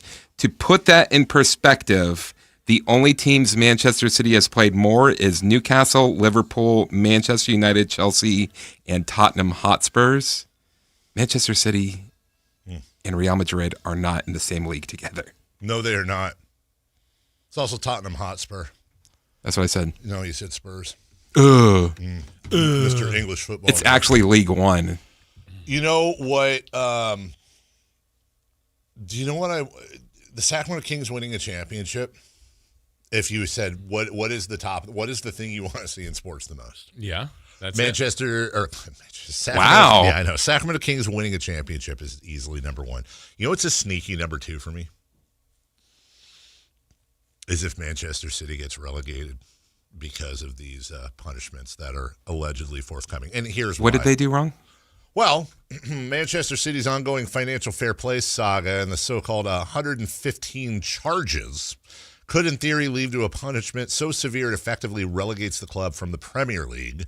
The charges stem from alleged breaches of financial reporting rules covering many seasons, and the potential consequences have grown increasingly dramatic as the case rolls on. Now, allegedly. It's been 3 years. Well, they're taking their time. They've been accused by the Premier League of violating financial rules over a long period, including failing to provide accurate financial information and not cooperating fully with investigations. There's 150 charges laid out over 2009 to 2018, reporting revenue, compliance with financial regulations, blah, blah, blah, blah, blah. Anyways, they could, in fact, receive a 60 to 100-point deduction as part of broader penalties designed to act as a deterrent. Either of those would effectively relegate them to the Sky Bet Championship. Now, I'm not going to argue with you as to whether or not it's going to happen because you don't know and I don't know. I know. What I am saying is if it did, oh my God, it might be the most obnoxious I've ever been around anyone in my life. Why? Because of you. I would be so obnoxious around you. Yeah, I would want them to be. What? I would actually like to see City get relegated. Why is that? Because it'd be fun. Be fun. Because they would spend a season there, come back up. So this is my dream scenario. City find out that they did something illegal and they get relegated. Then Manchester City wins the Champions League this year. So then they would be the first relegated team to play in the Champions League. Well, I don't know this. I got to think, Chris, if they get relegated and these charges, they get all convicted of them and all that, there's got to be some sort of you're kicked out of Champions League. No. This already started in Champions League. Just saying, you think they'd find them guilty, cost them 60 to 100 points, and be like, you can play. So they were found not guilty and were allowed to stay in Champions League. So now they're going to be found guilty. And then wouldn't be allowed to stay in Champions League. What do you mean? Because the UEFA already found them. They were already found not guilty. Going through that process with UEFA, that's why they're allowed to stay in Champions League. But if the Premier League ends up finding them guilty, one would imagine in order to find them guilty, they've got some sort of proof that they're guilty. Again, in this world where they're guilty is what we're talking about. I don't think it's a stretch to think But they've already proven that they haven't done anything wrong. Then with why UEFA. is Premier League still doing what they're doing? Because the Manchester Uniteds and the Arsenals and the Liverpools. Nobody cares about this but you and me, so let me just finish this conversation. Do you think they did anything wrong? No. Okay. And what do you think that if they said, all right, guilty of all of this, what did they do wrong? Well, whatever they say they're guilty of. But what is the key of this? What are they saying? What are the rules that do you remember 5 minutes ago when I said nobody cares about this? What are the rules that they're breaking? You want to keep pushing through on it? Literally nobody cares. Nobody cares. Okay. I'm just wondering. You don't know. No, and neither do you. Yes, I do know. You do know? I've been following this since 2020. So the Premier League hasn't? They're just wasting time. Yes. They're just wasting time. Okay, since you want to do this, if they're found guilty, can I write a prepared statement then? That you have to read on No. there? Why? You're so sure? Because you don't know what this is about. It's never going to happen then. They're never going to be guilty. You don't know what it's about. You're so sure that they're not guilty. Why do you care? You would never have to read the statement if because they're guilty. Your statement proves that you don't know what's going on. You already said you don't know what's going on, so why would I read a statement from someone that doesn't know what's going on? I'm willing to admit that I'm not in the investigation. Neither are you. You read about it, as I do. What I'm saying is you're so sure they're not going to be guilty. You're sure of it. Are you sure of it? Positive. Okay. Then here's what they're going to be. They're going to be found. Hold on. I'm going to let you know right now. Hold on. Okay. Well, then I'm already saying this. Chris, listen. I'm saying this is the dumbest argument. If they're found guilty, No, because they're going to be found guilty of not. You said you're sure they're not. They're not going to be found guilty of what? We're moving the goalposts now. Because you can go back and listen. I said, are they going to be found guilty? You said no. I said, are you positive? You said positive. They're not going to be relegated. They're going to have to pay. Okay. Let's move the goalposts some more. Now they might so be one guilty. of the fines is you don't want to talk about this. You don't know anything about it, but then you keep pushing me on it. You do, and you said, I quote, they're not guilty. They won't be found guilty, and I'm positive. That's what. Did you or did you not just say that? Yes or no? Yes or no? Yes or no? Yes or no? Can't do it, can you? Let me help you out. Yes, if you like, you can rewind the show, and you can find the part within the last 3 minutes. You said that you started this with they're going to get relegated. They're not getting relegated. Did I say they're going to get relegated, or did if they're found guilty, they could be relegated? I said if. I didn't speak in absolutes. Oh, you did. But then when I call you on it and say you spoke in absolutes, so can I write this prepared statement you have to read if you're wrong? No. Why not? Because you don't know what you're talking about. Who cares? Who cares? Well, how is that relevant? If I don't know what I'm talking about. So what's my statement going to be? I'm Chris, and I will never doubt anything Dave says ever again. I don't know anything about soccer and Manchester. It's going to be something like that. But you don't know what you're talking about. Who cares? Why is that relevant? Because you were talking about, you started this. I'm not the one that just said, I am positive they won't be guilty. And then now won't do this hypothetical thing. Yeah, because you don't know what you're talking about. Okay. That makes a ton of sense, and I'm glad we're doing this publicly so everybody can see how much no sense that makes. You know what you're talking about. They're not guilty, but unless they might be guilty. I already told you what they're going to be guilty of. From the 916. No, you said I said they're going to be found. They're going to pay a fine for saying like, "Hey, you didn't give us everything when we started putting stuff in the press. You weren't helping us with our investigation." So you misspoke earlier. Sure. Okay. Thank you. How hard was that? You misspoke. So now, okay, you know what? You know what? If Manchester City does not get relegated, I want you to write it. No, because I don't know what I'm talking about. I admit it. But hold on. Listen, watch this. I don't know what's going to happen. I don't know enough about it. Yeah. How is that hard? But you don't even know what the charges are. I'm not the one that's sitting here going, I know, and I know. But you don't even know what the charges are. Admitted. Guilty. I'm guilty. I'm not the one who's so sure of everything. Do we have to seriously? Yes. We just lost. Hold on, let me just look here. Did we just lose our whole? We literally lost our. There is one person listening now. Everybody stop listening. Jason, I blame you. I was thinking about ice cream. What flavor? That's personal. You don't know. We'll take a break when we come back. Top of the hour. We're just, you know what? Let's all just go take a shower separately. Wash ourselves off of this. And when we come back, what's hot? What's not? We'll recap 3 in the key. We'll do a 3 in the key for Kings Lakers. By the way, playing Sunday night in LA. I didn't think about that. I could have taken Avery to go see that. I didn't think about that. I would have loved LA in that case. With all Dave loves LA. Dave loves it. And we'll talk when we come back more about how Chris is wrong. We'll do that right after this. The San Francisco 49ers play on Sactown Sports 1140. Touchdown 49ers! Every game on your #1 sports station. Don't miss the action on your local sports leader. Sactown Sports 1140. This is the story of the one. As a safety manager at a manufacturing plant, he does everything he can to keep his coworkers safe. From finding ways to reduce risks to keeping safety supplies in stock. And for that, he relies on Grainger. Grainger offers a broad range of quality products and next-day delivery, so he can always play it safe. Call 1-800-GRAINGER, click Grainger.com, or just stop by. Grainger, for the ones who get it done. Are you 50 or older? This news is for you. The CDC recommends you get vaccinated against pneumococcal pneumonia. Even if you're healthy, your age puts you at risk. People 50 or older are over 6 times more likely to be hospitalized with pneumococcal pneumonia compared to adults 18 to 49. Just one shot can help protect you.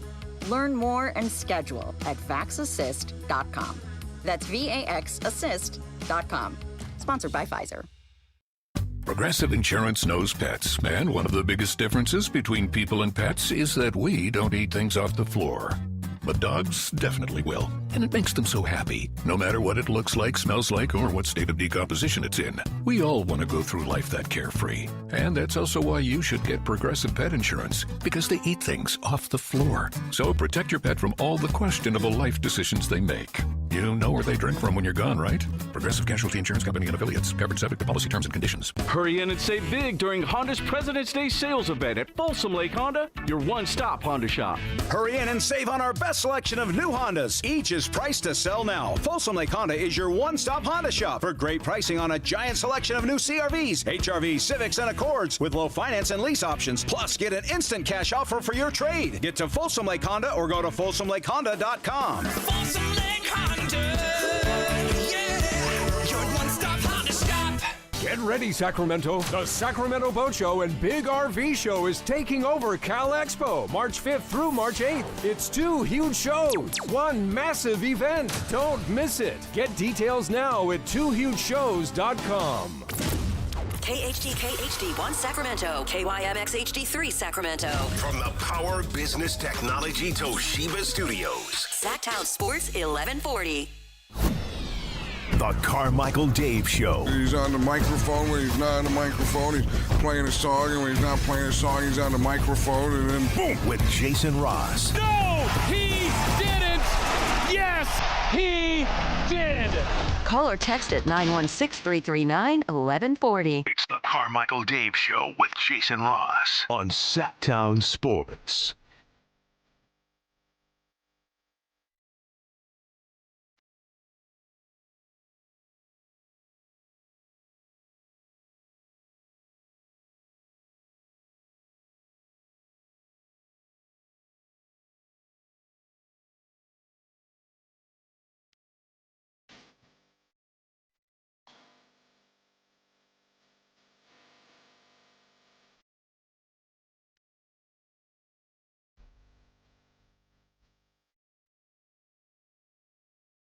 Uh-oh, it's running out.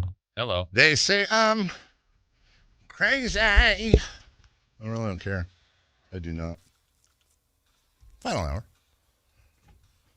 Friday fun and games. Friday, gotta get down on Friday. Coming up at the end of the hour, towards the end of the hour. And we're also going to do celebrity birthdays. It's a Jam-packed final hour of the program. We still have some stuff to clean up from the We do? last segment. No, we have what's hot, not done? what's not. We didn't do what's not. Please. Somebody. From the 916. Jason is getting very uncomfortable. No, I was comfortable. I was very comfortable. From the 408. A little nap. Hey, Jason, how you doing? You got the measuring tape for this contest?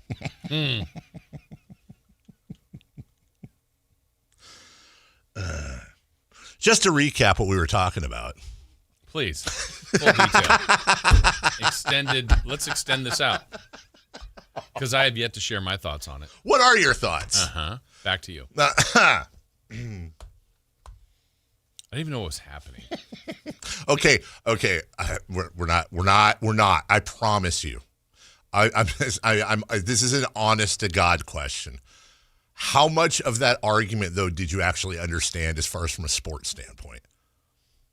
Well, I understood what was happening. Okay. I didn't know if you're like familiar at all or if it was just I don't know all what the story is. gobbledygook. No, I know what you're getting. You know what I honestly thought Chris was going to say, though? I thought you were going to say your dream was for Manchester City to get relegated and then for Huddersfield Town to get promoted. Why would that be my dream? You kick the hell out of us. Maybe. I mean, City does that without getting relegated. Last couple matches were close. I think we lost by a combined 10-1. Anyways, that was for that whole segment. That was for MC. Yeah. In the meantime, who's not? You don't want to know. Jose Mourinho. We will recap 3 in the key right now. Oh, God. Never go to a fun thing at your friend's house and be a party pooper. And the Kings played Dallas, and they didn't have the rookie named Cooper. I was still thinking about the thing from the last segment because I didn't have anything that rhymed with flag. I did Dallas yesterday. You suggested kid, and that's kind of cheating. I didn't want to do that. No way. Oh, can you restart it? I got it. I'm sorry. I got it. No, I got it. How many pressures did you have in the first half? 21? First half, 21. Okay. All right. Got it. Precious Achua had 21 points in the first half. Some would say he was in his bag. The Kings took on the Dallas Mavericks, but they did not have Cooper Flag. I was nervous. Were you? Mm-hmm. I was going to say SAG. Yep. I got you. SAG Awards. Yes. Mm-hmm. Back All to right, you. let's recap what we predicted yesterday. We are asking for the Kings' highest score in the game. Dave, you said it would be Russell Westbrook with 24. He didn't even play. I know. Well, that was my way of saying he wasn't going to play. Oh, okay. I was trying to drop breadcrumbs. I said Precious Achua would lead the Kings in scoring, which was right, but I said 20 points. He had 29. Chris said Maxime Reynaud would lead the Kings with 22. He did get that correct number, though. Reynaud had 22. Just was the second leading scorer. Then we asked what was the largest lead for Sacramento, what would be the largest lead for Dallas. Dave, you said it would be 8 for the Kings, 14 for the Mavs. I said it would be 9 for the Kings, 11 for the Mavs. Chris said it would be 8 and 8. The correct answer was largest lead for Dallas, 1.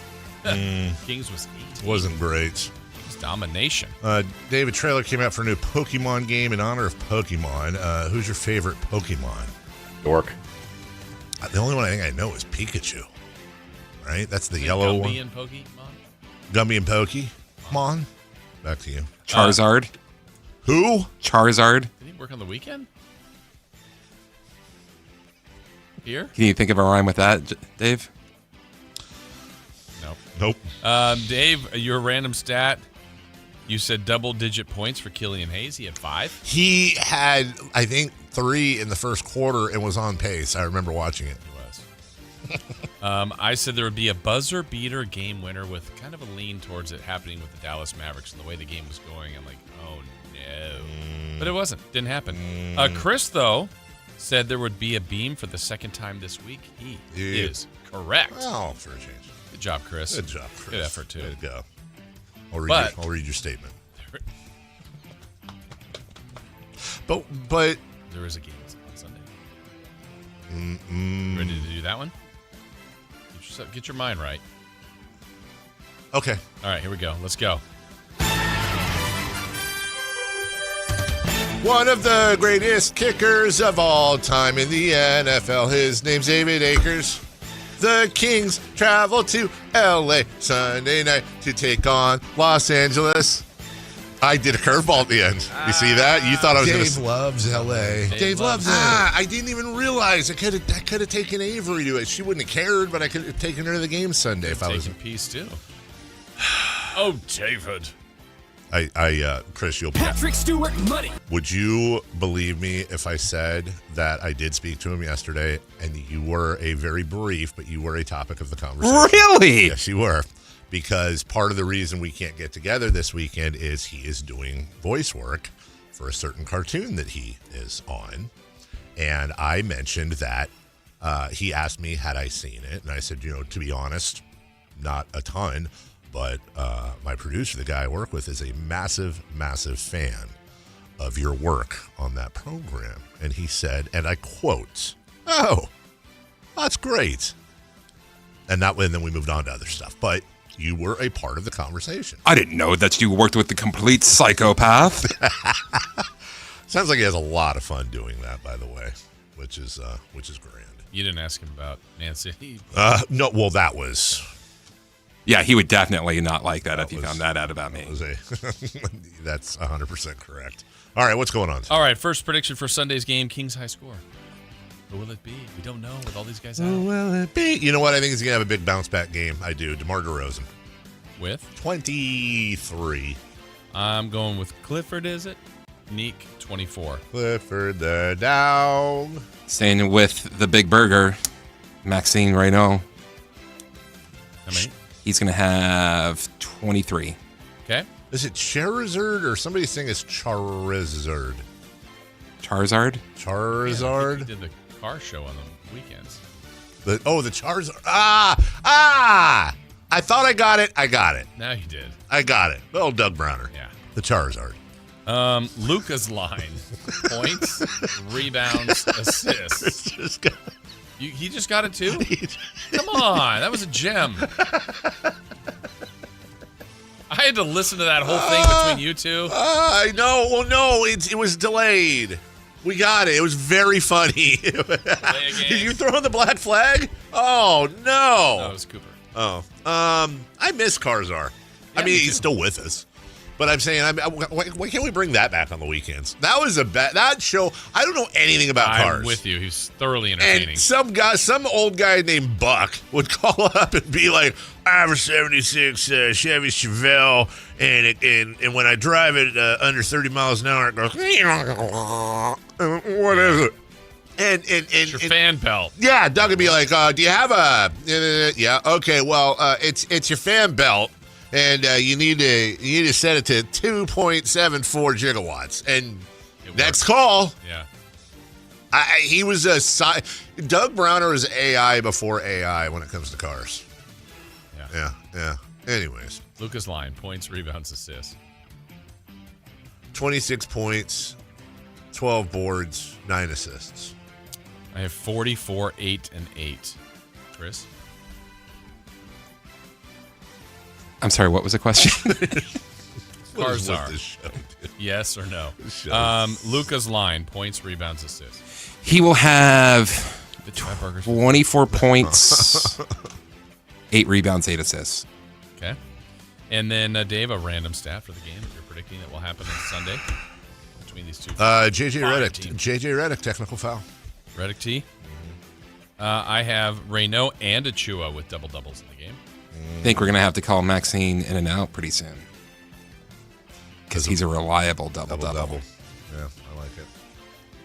Want fries with that? What are you saying, Chris? I am going to go with my pick from last week and say that the Kings beat the Lakers for their second win in a row. No way, dude. Dave loves L.A. Dave loves it. Back for L.A. Do what? They play the Warriors on Saturday. They do. Maybe. Kings are already in L.A. What are they doing today? Just having a ball. Disneyland. Are they? What rides would they go on? If I was one of the Sacramento Kings, the money, the this, the that, whatever, I would 100% have already made. Oh, I've got an off day in L.A. Sweet. I'm getting one of them celebrity escorts, and I'm going to pick 5 or 6 other players, and we're just going to roll through all the lines. Is there a chance they're too tall for some rides? I think. Is there a chance? I think so. I always got scared on Space Mountain. I'm not nearly as tall as them. Not scared of the ride, but like when you can kind of see in there, and you're like felt like I was almost hitting some of those things. That needs to be. I know we won't remember. Maybe Chris will. We need to have that as our go-to for media day. Like, what question are you too one: tall for? Have you been to Disneyland or Disney World? Okay, are you too tall for any of the rides? Okay. Because I gotta think so. Yeah. I got absolutely. God, that stinks. What? Being too tall for the rides. I didn't do anything. But yeah, if I was absolutely, if I was one of the Kings, that is 100% what I would be doing today. Disneyland. Yeah, I'd be beaching. Very Sigma. When was the last time you? When was the last time you went to Disneyland? Honestly. Yeah, that long ago? 2004. Probably 2013. You know what the temperature in Los Angeles is today? 93. 90. Gross. You knew that? I heard it yesterday. So great. 90. Go to the beach. It's going to be like, I bet Manhattan Beach is probably about 77. Blue skies, right on the ocean. Oh, gorgeous. Beautiful. Yeah, Put your we don't feet in the sand, we go don't in ever the water. We don't ever do a Jason loves LA. And Jason actually loves LA. That's a running joke with me loving LA because I hate LA. You like LA.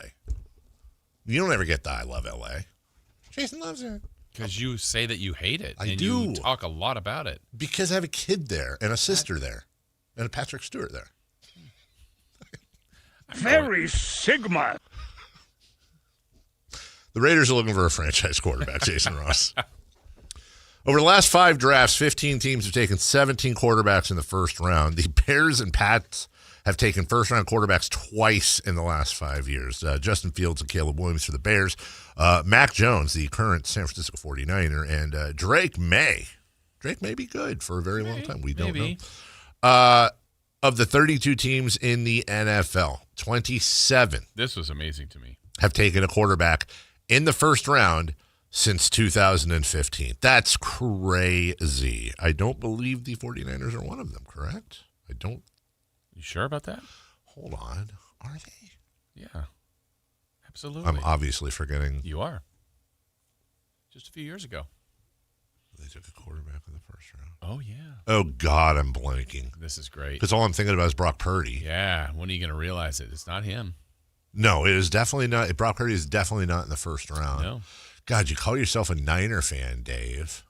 He wasn't very good. No longer on that team. It's on another team. It's on a third team. It's also on the piece of paper in front of you. God, how did I forget about that? Well, I mean, I know exactly how I forgot about that. He's not there. That's honestly one of the craziest things is that they absolutely screwed the pooch and took Trey Lance with the third pick. Well, in that draft, too, 2021, so this is the 5 years, Trevor Lawrence is still on the team, his team. But Trey Lance gone. It's 2 teams since. Zach Wilson, 2 teams since. Justin Fields, 2 teams since. And Mac Jones, 2 teams. That's crazy. I mean, they're on their third team. It's crazy. And they're all first-round picks. The teams that have done multiple times. The last line I have here, though, and so this gets to the point the Raiders have the first pick. A lot of people are saying it's Mendoza. Maybe it is the right pick. But it doesn't always work out, and these teams keep moving through this. Only 3 teams haven't drafted a QB in the first round since 2000. Can you name them? 3 teams have not had a first-round QB that they've drafted in the 2000s. The last time they did it was in the 1900s. Do you think? Are you okay with me bringing up the standings just so I can look at the teams? I'd love for you to do that. Everyone else play along. I'm going to give you the years that these teams did it. Mm-hmm. No, I'm not. I don't have it in front of me. Okay, then. Yeah, I have 2 of them. I didn't write the third one down for some reason. You know, it's so funny. The Trey Lance thing is very almost Cooper Flaggy in the way where, like, John Lynch absolutely screwed up drafting Trey Lance. Yeah. He recovered. But then recovers by getting, like, the last pick. The only time the guy's ever done, in that pay has ever done anything, and it's Brock Purdy.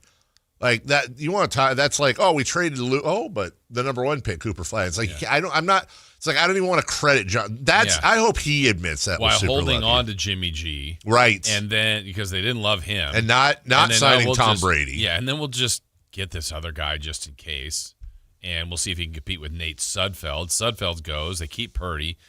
Trey Lance gets hurt. All right, we're going to play Jimmy G. He gets hurt. All right, we have to throw this Purdy kid in, and then boom. Broncos, yes, obviously. Patriots, yes, obviously. Jaguars, Trevor Lawrence. Rams, Goff. Texans, Stroud. Bills, Allen. Niners, Lance. Bears, we already said did it twice. Jalen Hurts was in second rounder, but still they did it. Oh, was Jalen a second round? Uh-huh. Oh, who did Jalen take over for? That's it. Yeah. That's the one you're not remembering. I'm not. Who was it? Pick number 1 overall, or number 2 overall after Goff. Been on like 5 teams now. Carson Wentz. Oh, my God. Out of what, North Dakota? State. See, I remember that. Yeah. Herbert, the Chargers. Roethlisberger was in the 2000s, wasn't he? With the Steelers? He might have been, but even before that, more recently, Kenny Pickett. Kenny Pickett, you're right. Rodgers. Yes, he can. J.J. McCarthy. And also Jordan Love. Stafford. Oh, yeah. Panthers just did it. Hold on. Yeah, Colts, Richardson. Who they're looking to move on from. Lamar was the last pick of the first round. You're doing well.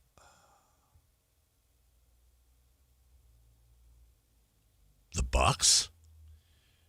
They have. And it's your guy from your school. Number Brad 1 Johnson? overall. Oh, Jameis Winston. Yeah. I'm just the dumbest idiot in the world.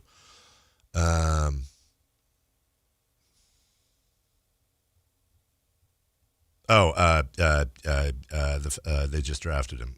The Falcons. Michael Penix Jr. Thank you. Dak wasn't a first rounder, I don't think. Was it Dallas? Dallas is one of them. Last time they did it, Troy Aikman. 1989. Wow. That was Troy Aikman. I saw that Sports Illustrated. Aikman and Rodney Peete facing off UCLA, USC. Yeah. Aikman won that battle, by the way. I think it's safe to say Aikman had a better NFL career. He did. Miami did to Burrow, Mahomes with the Chiefs. Oh, didn't the Saints just do it for the first? Didn't they just do it with Schuff? Shuck. Are the Saints the other team? The Saints are one of the other two. They're the longest. I think it's Archie Manning, like 70s. In the 70s. They've drafted a ton of quarterbacks. Wow. None in the first round. So you get 2 of the 3. All right. Browns, Mayfield. Commanders, Jane Daniels.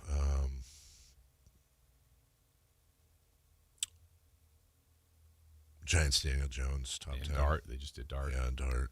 Jets did, they did a few. Zach, what's his face? And yeah. Titans just did it. Cardinals did it with Kyler Murray. The Raiders, really? Was Jamarcus late? Yeah. Yeah, they did that. You missed the 3rd team. I did? Mm-hmm. Scroll up. Did I just go? This is Seattle? Mm-hmm. When I first, that's why I skipped them. Rick Meyer. Because I thought that was a sneaky one. Rick Meyer out of Notre Dame. So, wow. Maybe even, well, it would have been before him, but I don't remember if Dan McGuire was. But that's kind of crazy, the amount of teams that have done. Nearly half the league has done it in the last 5 years, drafted a first-round QB. And the Raiders are going to be in this spot. You don't always get there. You don't have to be number 1 to do it. No. And then it's odd that the Cowboys, Saints, and Seahawks, and the one that just won a Super Bowl, Seahawks, did it. Not that they needed a first-round QB to do so. Even though they had a first-round QB, they just didn't draft him that way in Darnold. That's really interesting. And now the Raiders are sitting here. It's just, talk about all the pressure in the world. Not just on Mendoza, but on the Raiders as well to get this right. And now it sounds like they're moving back, if you believe what you hear. And, hey, maybe we're going to hold on to Max Crosby, which, again, I don't agree with that. But, John Spytek knows what he's doing. I would trust in him. I mean, I guess the reason I did this, too, was like when you take Bryce Young, number 1, let's go there. That's 3 years. He's played a couple years in the NFL. Do you think Carolina knows today, like, that they got the right pick in Bryce Young? No, I don't. I don't think. Although he had a better year last year, and then he got better. But if they could upgrade, I bet they would. And I don't know what the upgrade is. So, if you look at the last 5 years, 4 guys went number 1. Cam Ward. I mean, Panthers won their division last year, Jason. Cam Ward's incomplete. Caleb Williams, I think Chicago's thrilled. Absolutely. We don't know about Bryce Young and then Trevor Lawrence. There was a time, though, that was probably getting shaky, but they're like, that's our guy. The funny thing about Trevor Lawrence, you'll remember this, was like I think he was the most can't-miss quarterback since Andrew Luck. Yeah, it was a while. I feel like he had the most hype since Andrew Luck coming out. And I mean, Andrew Luck was great, but the problem was he only played for, it seems like 20 minutes and retired way, way early. But Trevor Lawrence. Now Bryce Young is interesting because he has played 3 years, 8,300 yards, 49 touchdowns, 30 picks. And, he'll get you a little bit of, he had 6 rushing touchdowns his second year, 2 last year, but, he's rushing for 200 yards a year. That's we're not talking Lamar Jackson numbers or Steve Young numbers. But I think what's interesting about and why it's so difficult for like a guy like Bryce Young is he shockingly had his best year and they had a great year when, Carolina drafted Tet McMillan in the first round, who's a stud wide receiver. Yeah. And looks like he's going to have he was a 1,000-yard receiver in his first season in the NFL out of Arizona. It's funny how quarterbacks seem to be better when they have competent coaching, an offensive line, and some skill players. Yeah. Right. Which is why, again, I think the Raiders add Kubiak. They get their coaching staff stable, and it's young and good and innovative. You've got the skill. You've got Genti. You've got two of the best, two very, very good tight ends, 2 excellent tight ends. You're going to grab Mendoza, but man, shore that line up, dude. You got to shore that. If you're taking a quarterback, it should almost be like, honestly, I wonder if you didn't have a rule of thumb saying, here's the rule. If you draft a quarterback with the first pick, at minimum, your next, unless you're already set, which you wouldn't have that pick if you were, every single pick the rest of the draft almost needs to be offensive line. Yeah. Like, just protect your assets. Exactly. Not just because it's a good idea strategy-wise, but how many times have we seen quarterbacks lose the first 3 to 5 years of their career, Sam Darnold, right? Because their confidence is just. I to this day wonder what David Carr, not Derek, I actually mean it this time, what David Carr would have been when you look back at how much time he spent with his face in the dirt for the Texans for the bulk of his career. I don't know, maybe he still would have sucked, but I'd like to find out. I would have loved to have found out. We saw what happened with Sam Darnold. We saw what happened with Mac Jones. Those are just the two latest examples. I don't know. What if then you have something like Trey Lance going to the Niners? Well, obviously that didn't work, and he had a pretty good team around him. But what if Zach Wilson had been drafted by the Chiefs? I don't know. Or how about a successful quarterback like Joe Burrow? What would he do with a good offensive line? It's really, really true. And you for every Sam Darnold, it seems there's 4 Zach Wilsons or even an Anthony Richardson. Right. With the Colts, who was like their guy. Absolutely. And then until he's not. Until right? he's not. And that happened quick. Yeah. And then you're like, all right, we're going to opt for someone else. That Daniel Jones wasn't the Giants guy anymore. And then he goes to the Colts. Like, he actually looked really good. Yeah. And it's a weird process. That's why I'm going, I still would like to compare QBs amongst other years. Like, to me, if Mendoza's in another draft class, I don't think he's rated this high. So that's why I have nerves for the Raiders on. I'm nervous about it going, it makes sense to pick him, but you brought this up. Would it make more sense to either trade down, draft someone else? It sounds like Simpson and him are the only 2 QBs that might go in the first round. It doesn't sound like it's that great of a group. Is he just the best of a lighter group? Or do you go, man, we passed when we had the number 1 pick, and later you regret it going, this guy was a stud.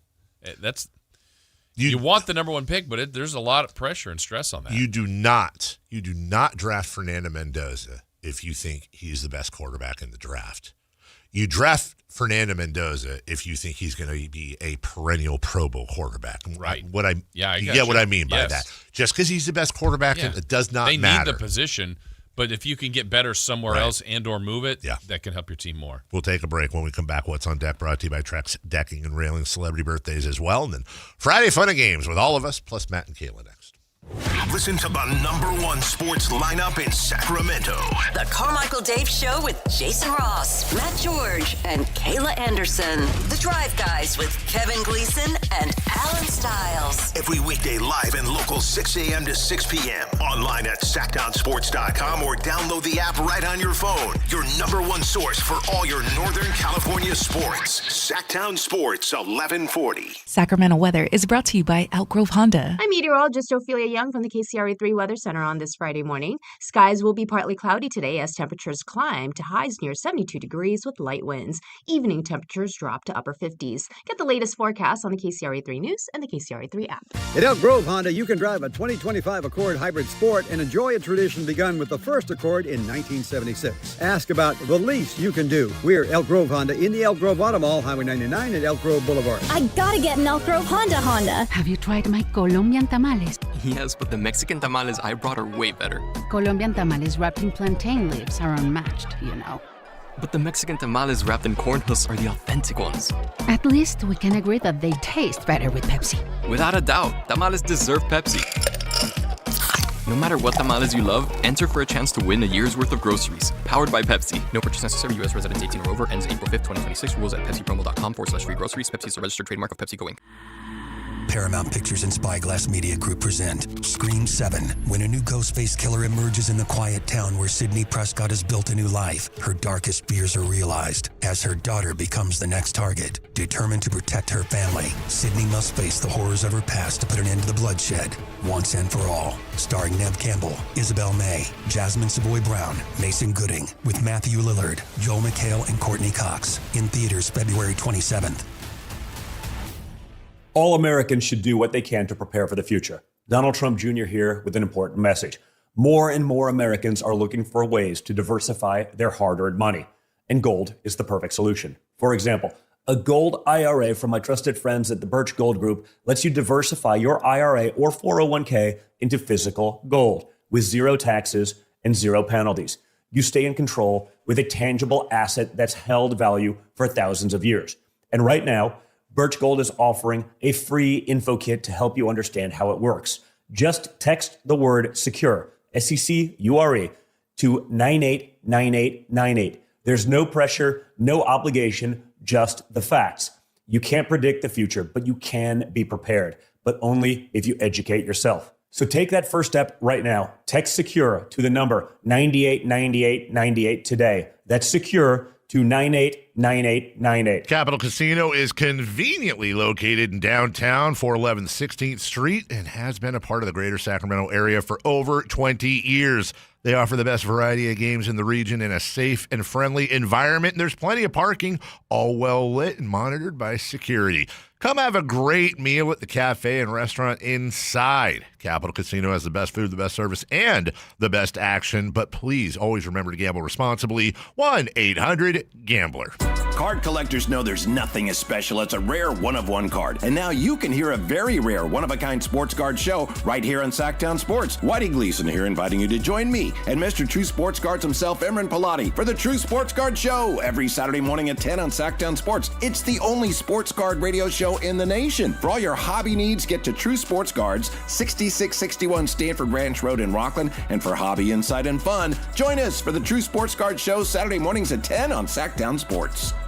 Power Business Technology is proud to be a 100% independent, locally owned and managed Toshiba copier dealer. Local ownership cuts out the red tape, allowing ourselves to never be too busy to personally answer the call when our clients need us. Recognized for excellence in service execution, training, and customer service, we're proud to be named a Toshiba ProMasters Elite Dealer since 2021. Contact us today for all of your business printing needs at 844-POWER-BZ. That's 844-769-3729, or visit us at powercopiers.com. It's Friday. Johnny Mosley here with your Toyota Tower Report.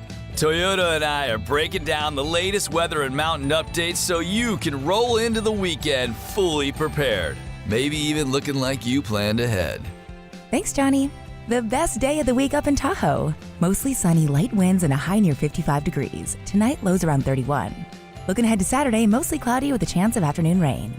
This report is brought to you by your local Toyota dealers. Toyota, let's go places. Ladies and gentlemen, this is going to be fun. It's time for What's on Deck, brought to you by Trex Decking and Railing.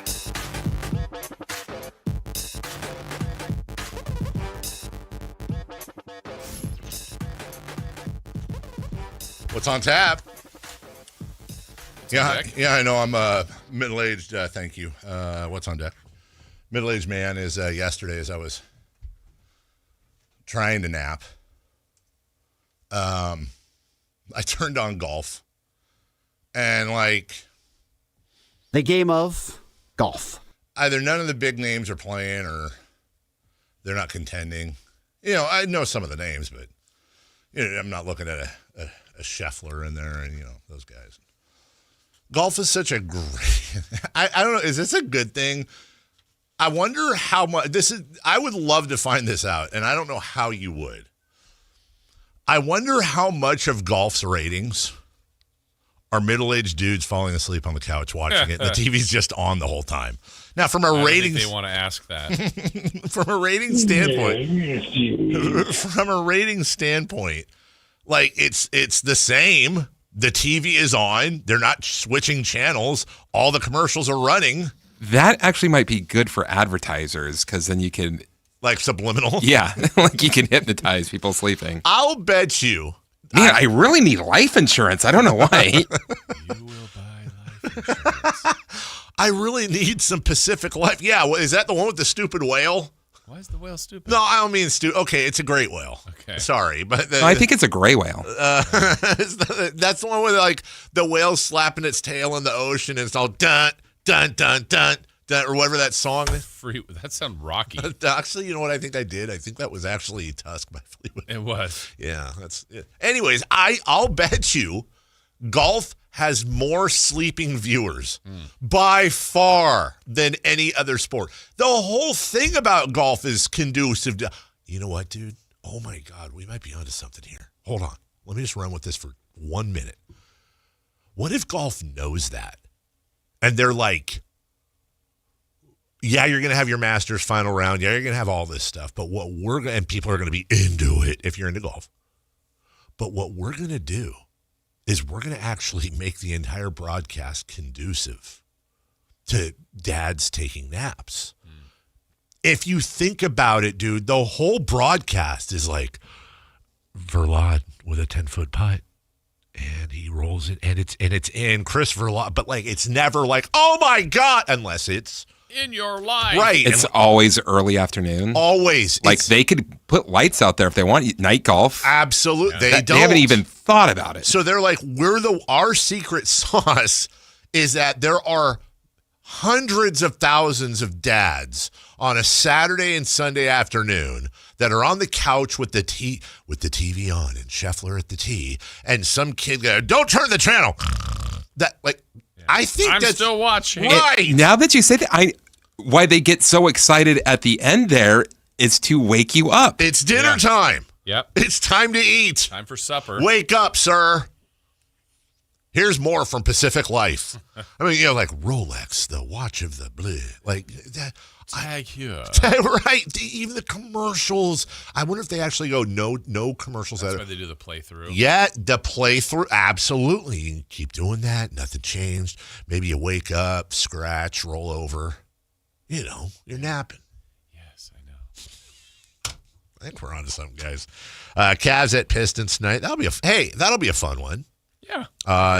Nets at Celtics. Go Nets. Knicks at Bucks. Who cares? Grizz at Mavs. I don't know what. Go Mavs. Go Grizz. I don't know. Who cares?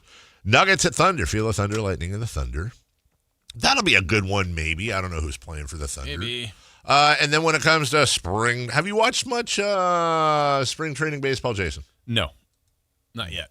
No. I don't care that much about spring training. I saw Aaron Judge on social media. There was a challenge of a pitch. He did the new, did like tap of the helmet, challenge the strike call. The ball hit the strike zone. Aaron Judge was out. See? Which is, by the way, I think maybe the only one that hasn't gone against the umpires that I've seen all spring. Did you see the one where it was like 3 in a row? Yeah. Oopsies. But you know what? Good. Yeah. Good. Hey, if it's wrong, it's wrong. All right. Celebrity birthdays brought to you. I'm thinking this golf thing. Celebrity birthdays. Imagine someone asking Jay Monahan, the commissioner of the PGA. You're like, Jay. You know what we need on this? Pablo Torre. Oh, there you go. Pablo Torre could do this.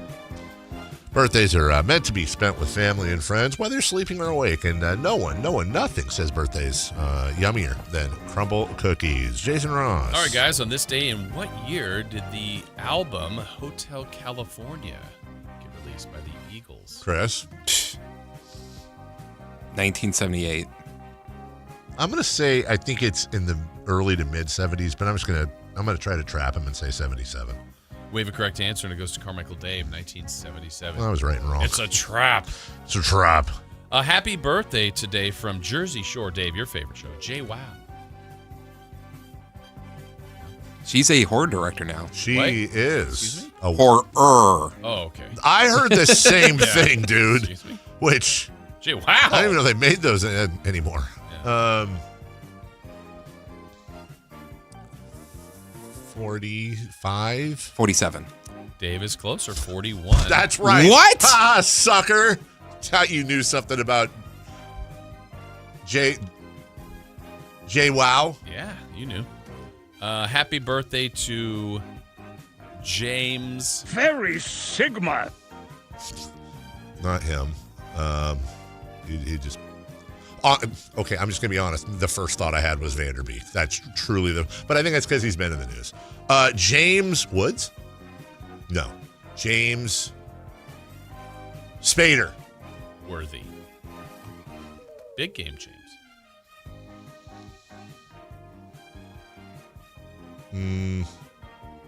66. 63. Dave is closer, 65. Dave loves L.A. Dave loves it. Dave loves North Carolina. That's where he went to school. Happy birthday, Tony. Tony. Tony. The Tiger Lopez. Hey. All right. Tony Gonzalez.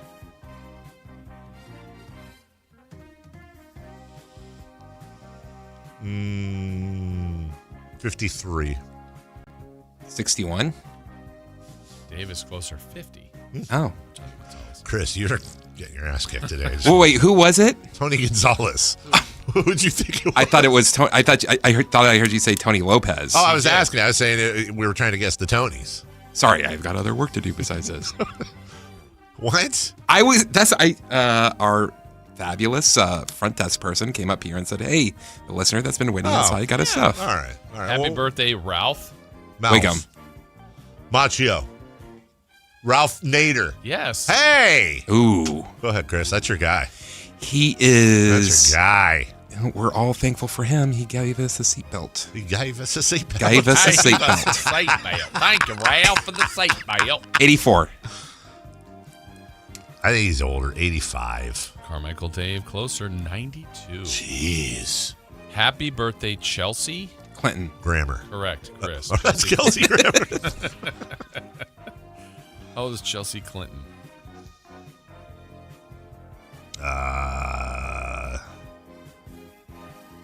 45. 46. We have a correct answer, and it goes to Chris for a lot. About time. Well done. All right. You know how big of a fan I am of the Clintons. Oh, huge fan. Happy birthday to... Baseball is the second most sleepy sport. I agree with that, too. I would say that they have more quantity. Yeah. No, I think that's right. Is there a sport you put ahead of baseball? I think it is. I think it goes golf, and then there's a golf, and then there's baseball. Racing? No. For me, it is. I mean, I'm with you. It's kind of the hum is kind of soothing, but I can't. I've tried racing. I can't. A marathon? Happy birthday to, let's see, who else here? Chris Verlade. Chris. It's not my birthday. Chris. Columbus. Who's the guy with the beard that's the country guy that we just... Stapleton. Chris Stapleton. Chris Godwin of the Tampa Bay Buccaneers. Hell. Chris Godwin is 29. 30. We have a correct answer. Christopher Law. Uh-oh. This is 2 in a row. Uh-oh. Don't call it a comeback. All right, Chris. By the way, Mama Said Knock You Out, I think it was 30 or 34 years ago yesterday came out. Yeah. Back to you. That was my Polar Plunge song for Jim Les. That's right, it was. Could have been 30 because 30 years ago was 1996. It was older than that. Oh, maybe it was 34, yeah. Chris, I'll let you guess here. You want Sean Strickland, Josh Groban, Devin Harris, Myers Leonard. You guys, Sean Strickland. Mike Montgomery, Matt Stairs, Denard Span. Matt Stairs is 51. Matt Stairs is 52. Carmichael Davis closer, 58. For wow. Matt Stairs. There you go. Well, Chris got 2. Yeah. We'll take a break. When we come back, Jess wants to know, and Jess, nice to see you in the chat. Hi, Jess. Jess wants to know why Matt and Kayla don't get to play. They do. They're just not here. Yeah, they're playing Friday Fun and Games. Yeah, they are. Birthdays. I'm saying if they came in, we wouldn't tell them no. Yeah. When we come back, Friday Fun and Games. Next. Listen to the #1 sports lineup in Sacramento. The Carmichael Dave Show with Jason Ross, Matt George, and Kayla Anderson. The Drive Guys with Kevin Gleason and Alan Stiles. Every weekday live and local 6 a.m. to 6 p.m. Online at SactownSports.com or download the app right on your phone. Your #1 source for all your Northern California sports. Sactown Sports 1140. Hey, it's Carmichael Dave. I got to tell you, I am so excited to get this decking project started with Trex Decking and Railings. From the first time I stepped foot in the showroom last week, I was so impressed. So many color options. Heat-resistant composite deck. What does that mean? That means I don't have to do any maintenance on it whatsoever. They even have a deck designer, so you can go online and see what your dream deck will look like on your house. Just visit Trex, that's Trex.com to get it started. Tell them Carmichael Dave sent you. Get ready, Sacramento. The Sacramento Boat Show and Big RV Show is taking over Cal Expo, March 5th through March 8th. Hundreds of boats and RVs, all in one place. From wakeboard boats and pontoon boats to motorhomes, fifth wheels, travel trailers, sprinter vans, plus fishing boats and ATVs. It's 2 huge shows, 1 massive event. Don't miss it. Get details now at twohugeshows.com.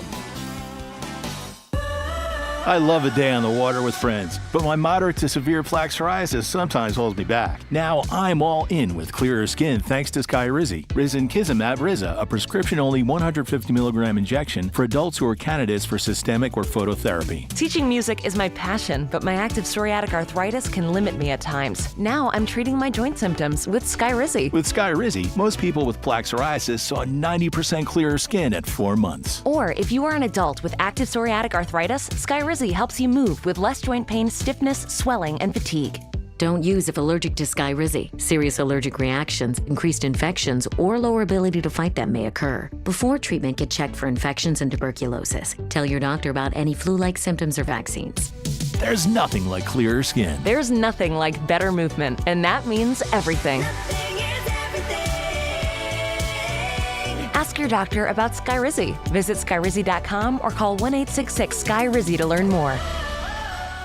You remember me from a show called And Joe? I'm back on the radio, Sacramento. It's Joe Mommy, and when you need your new country fix, join me weekdays from 6 to 10 for the Pat and Cody with Joe show on New Country 105.1 KNCI or on the free KNCI app.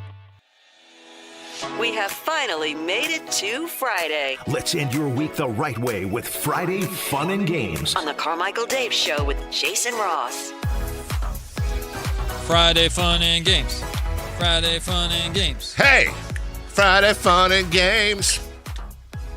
Girl. What? I don't know. All right, New Kids on the Block. Yeah, there you go. I need Very Sigma. I need to hear what Dave's ad-libs are in songs. I actually know a full rap from a New Kids on the Block song that I've never been able to delete from my head. Which one? And, I don't even know. Well, it's official. What? That is the whitest thing you've ever said. Yeah. Thank you. Let's go. I'm happy to pass the title on. Thank you. Caucasity. Yay. I said the whitest thing that he said. You got to buy a mile. Is it the White Stuff by Weird Al Yankovic? It's No More Games, boys. So what you saying? Peep the deepness because Donnie ain't playing. Witness the quickness as I kick this. I'm on a mission to listen as I dismiss all the negativity by taking a stand because we're five bad brothers from the Beantown land. Won't sell out, so get the hell out. We'll do it our way. Don't give a damn about what critics say. Said we wouldn't last at the time of past. Said we're just a flash, but we're still kicking. The DONNIE, the WAHL to the BERG is spoken, and now the games will cease. And to you non-believers, I say peace. Stop playing those games. But I don't know the name. Was of the that song. Marky Mark who saw it? No, it was Donnie. I just spelled it. Okay. The guy from Donnie Sixth said Sense? that? Yeah, Donnie with the DONNIE. Oh, yeah, Donnie is Mark's brother in He real is, life. as a matter of fact. That's The guy from right. Saw 2? Saw 2. Guy from Sixth Sense. In his undies, in his tighty whities.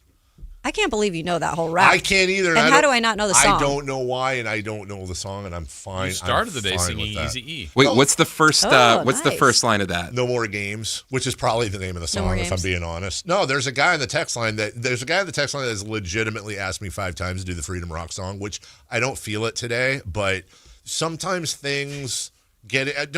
Am I the only one that things get in your head and you they do. remember them Yes. and you never forget them? Yes. Just saying. Just not New Kids. Well, on the wait, Block. Donnie Wahlberg, the Crazy. guy that was the special guest announcer for WrestleMania 10? Yes. Whoa. That one. Does he really go all the way back to that? From Japan, Yokozuna. Was that you or was that actually Donnie Wahlberg? That was actually Donnie Was Wahlberg. that an actual Donnie Wahlberg? Special guest referee, Mr. Perfect. It's called Block Party, by the way. Is that the name of the New Kid song? Yeah. You're definitely listening to that later today. Mm-hmm. I'm not saying I'm not. I know. I'm bumping Easy on the way home. I am. Man, rest in peace, but It's a great a weather. good one. It's great weather. Putting the sun in the face. Well, easy. It's easy. nice out there, guys. Easy. Like, I'm in my coat. You wouldn't know, but No, you're in it's your nice coat. I out know. there. I can see you right here. well, you'd How think would we it not was know you're in your coat? cold out there. Oh, I get it. You know? I get it. Friday Fun and Games. Jason Ross is not only the voice of Sac State football, soon to be Division One, as a matter of fact. I don't care. Well, the other thing, FBS, FCS. Which one? One of the It's FS. B. FGS. Yes. Yeah. What you got on tap today? And where's the Herb Alpert music? Is that who does that? That's Herb? Yeah, it's Herb Alpert, isn't it?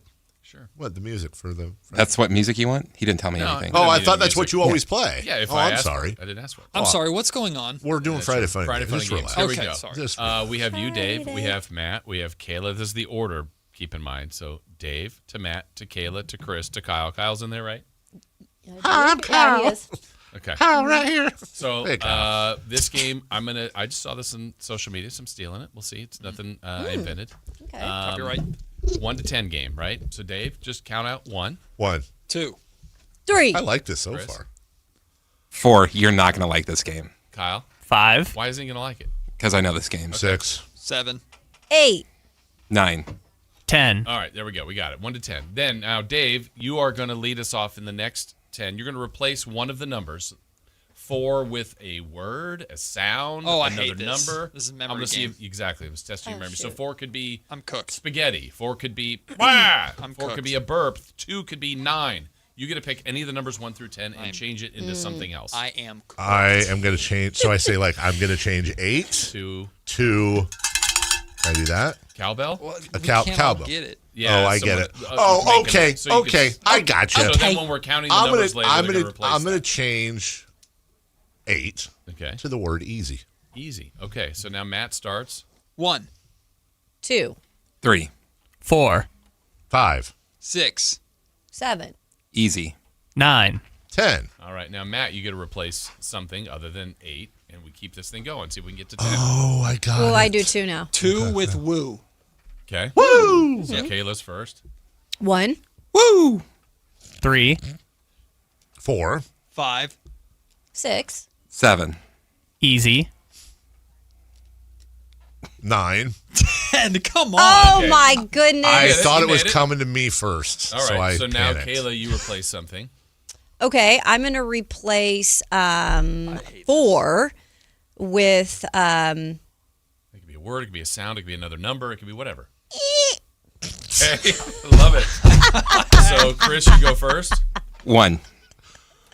Woo! No, because what? Was it 1? I thought he. Wait. I Chris thought, is 1, Chris then is Kyle. 1. okay. And then it's woo! Oh, 3. 4. No. No. You're out. Shoot. You can say What it. was 4? You did. Oh, no, you just did it. He Which did, is so then 4. what's gonna Now Oh, you're 5. There you Sorry. 6. 7. Easy. Yes. 9. 10. All right, Chris, now you replace a I number. hate this. This is kind of trippy. Uh, I actually feel like I'm tripping out. 1 is going to be I knew he would turn us into that. So, my Kyle, you go goodness. first. 3. 5. 6. 7. Easy. 8.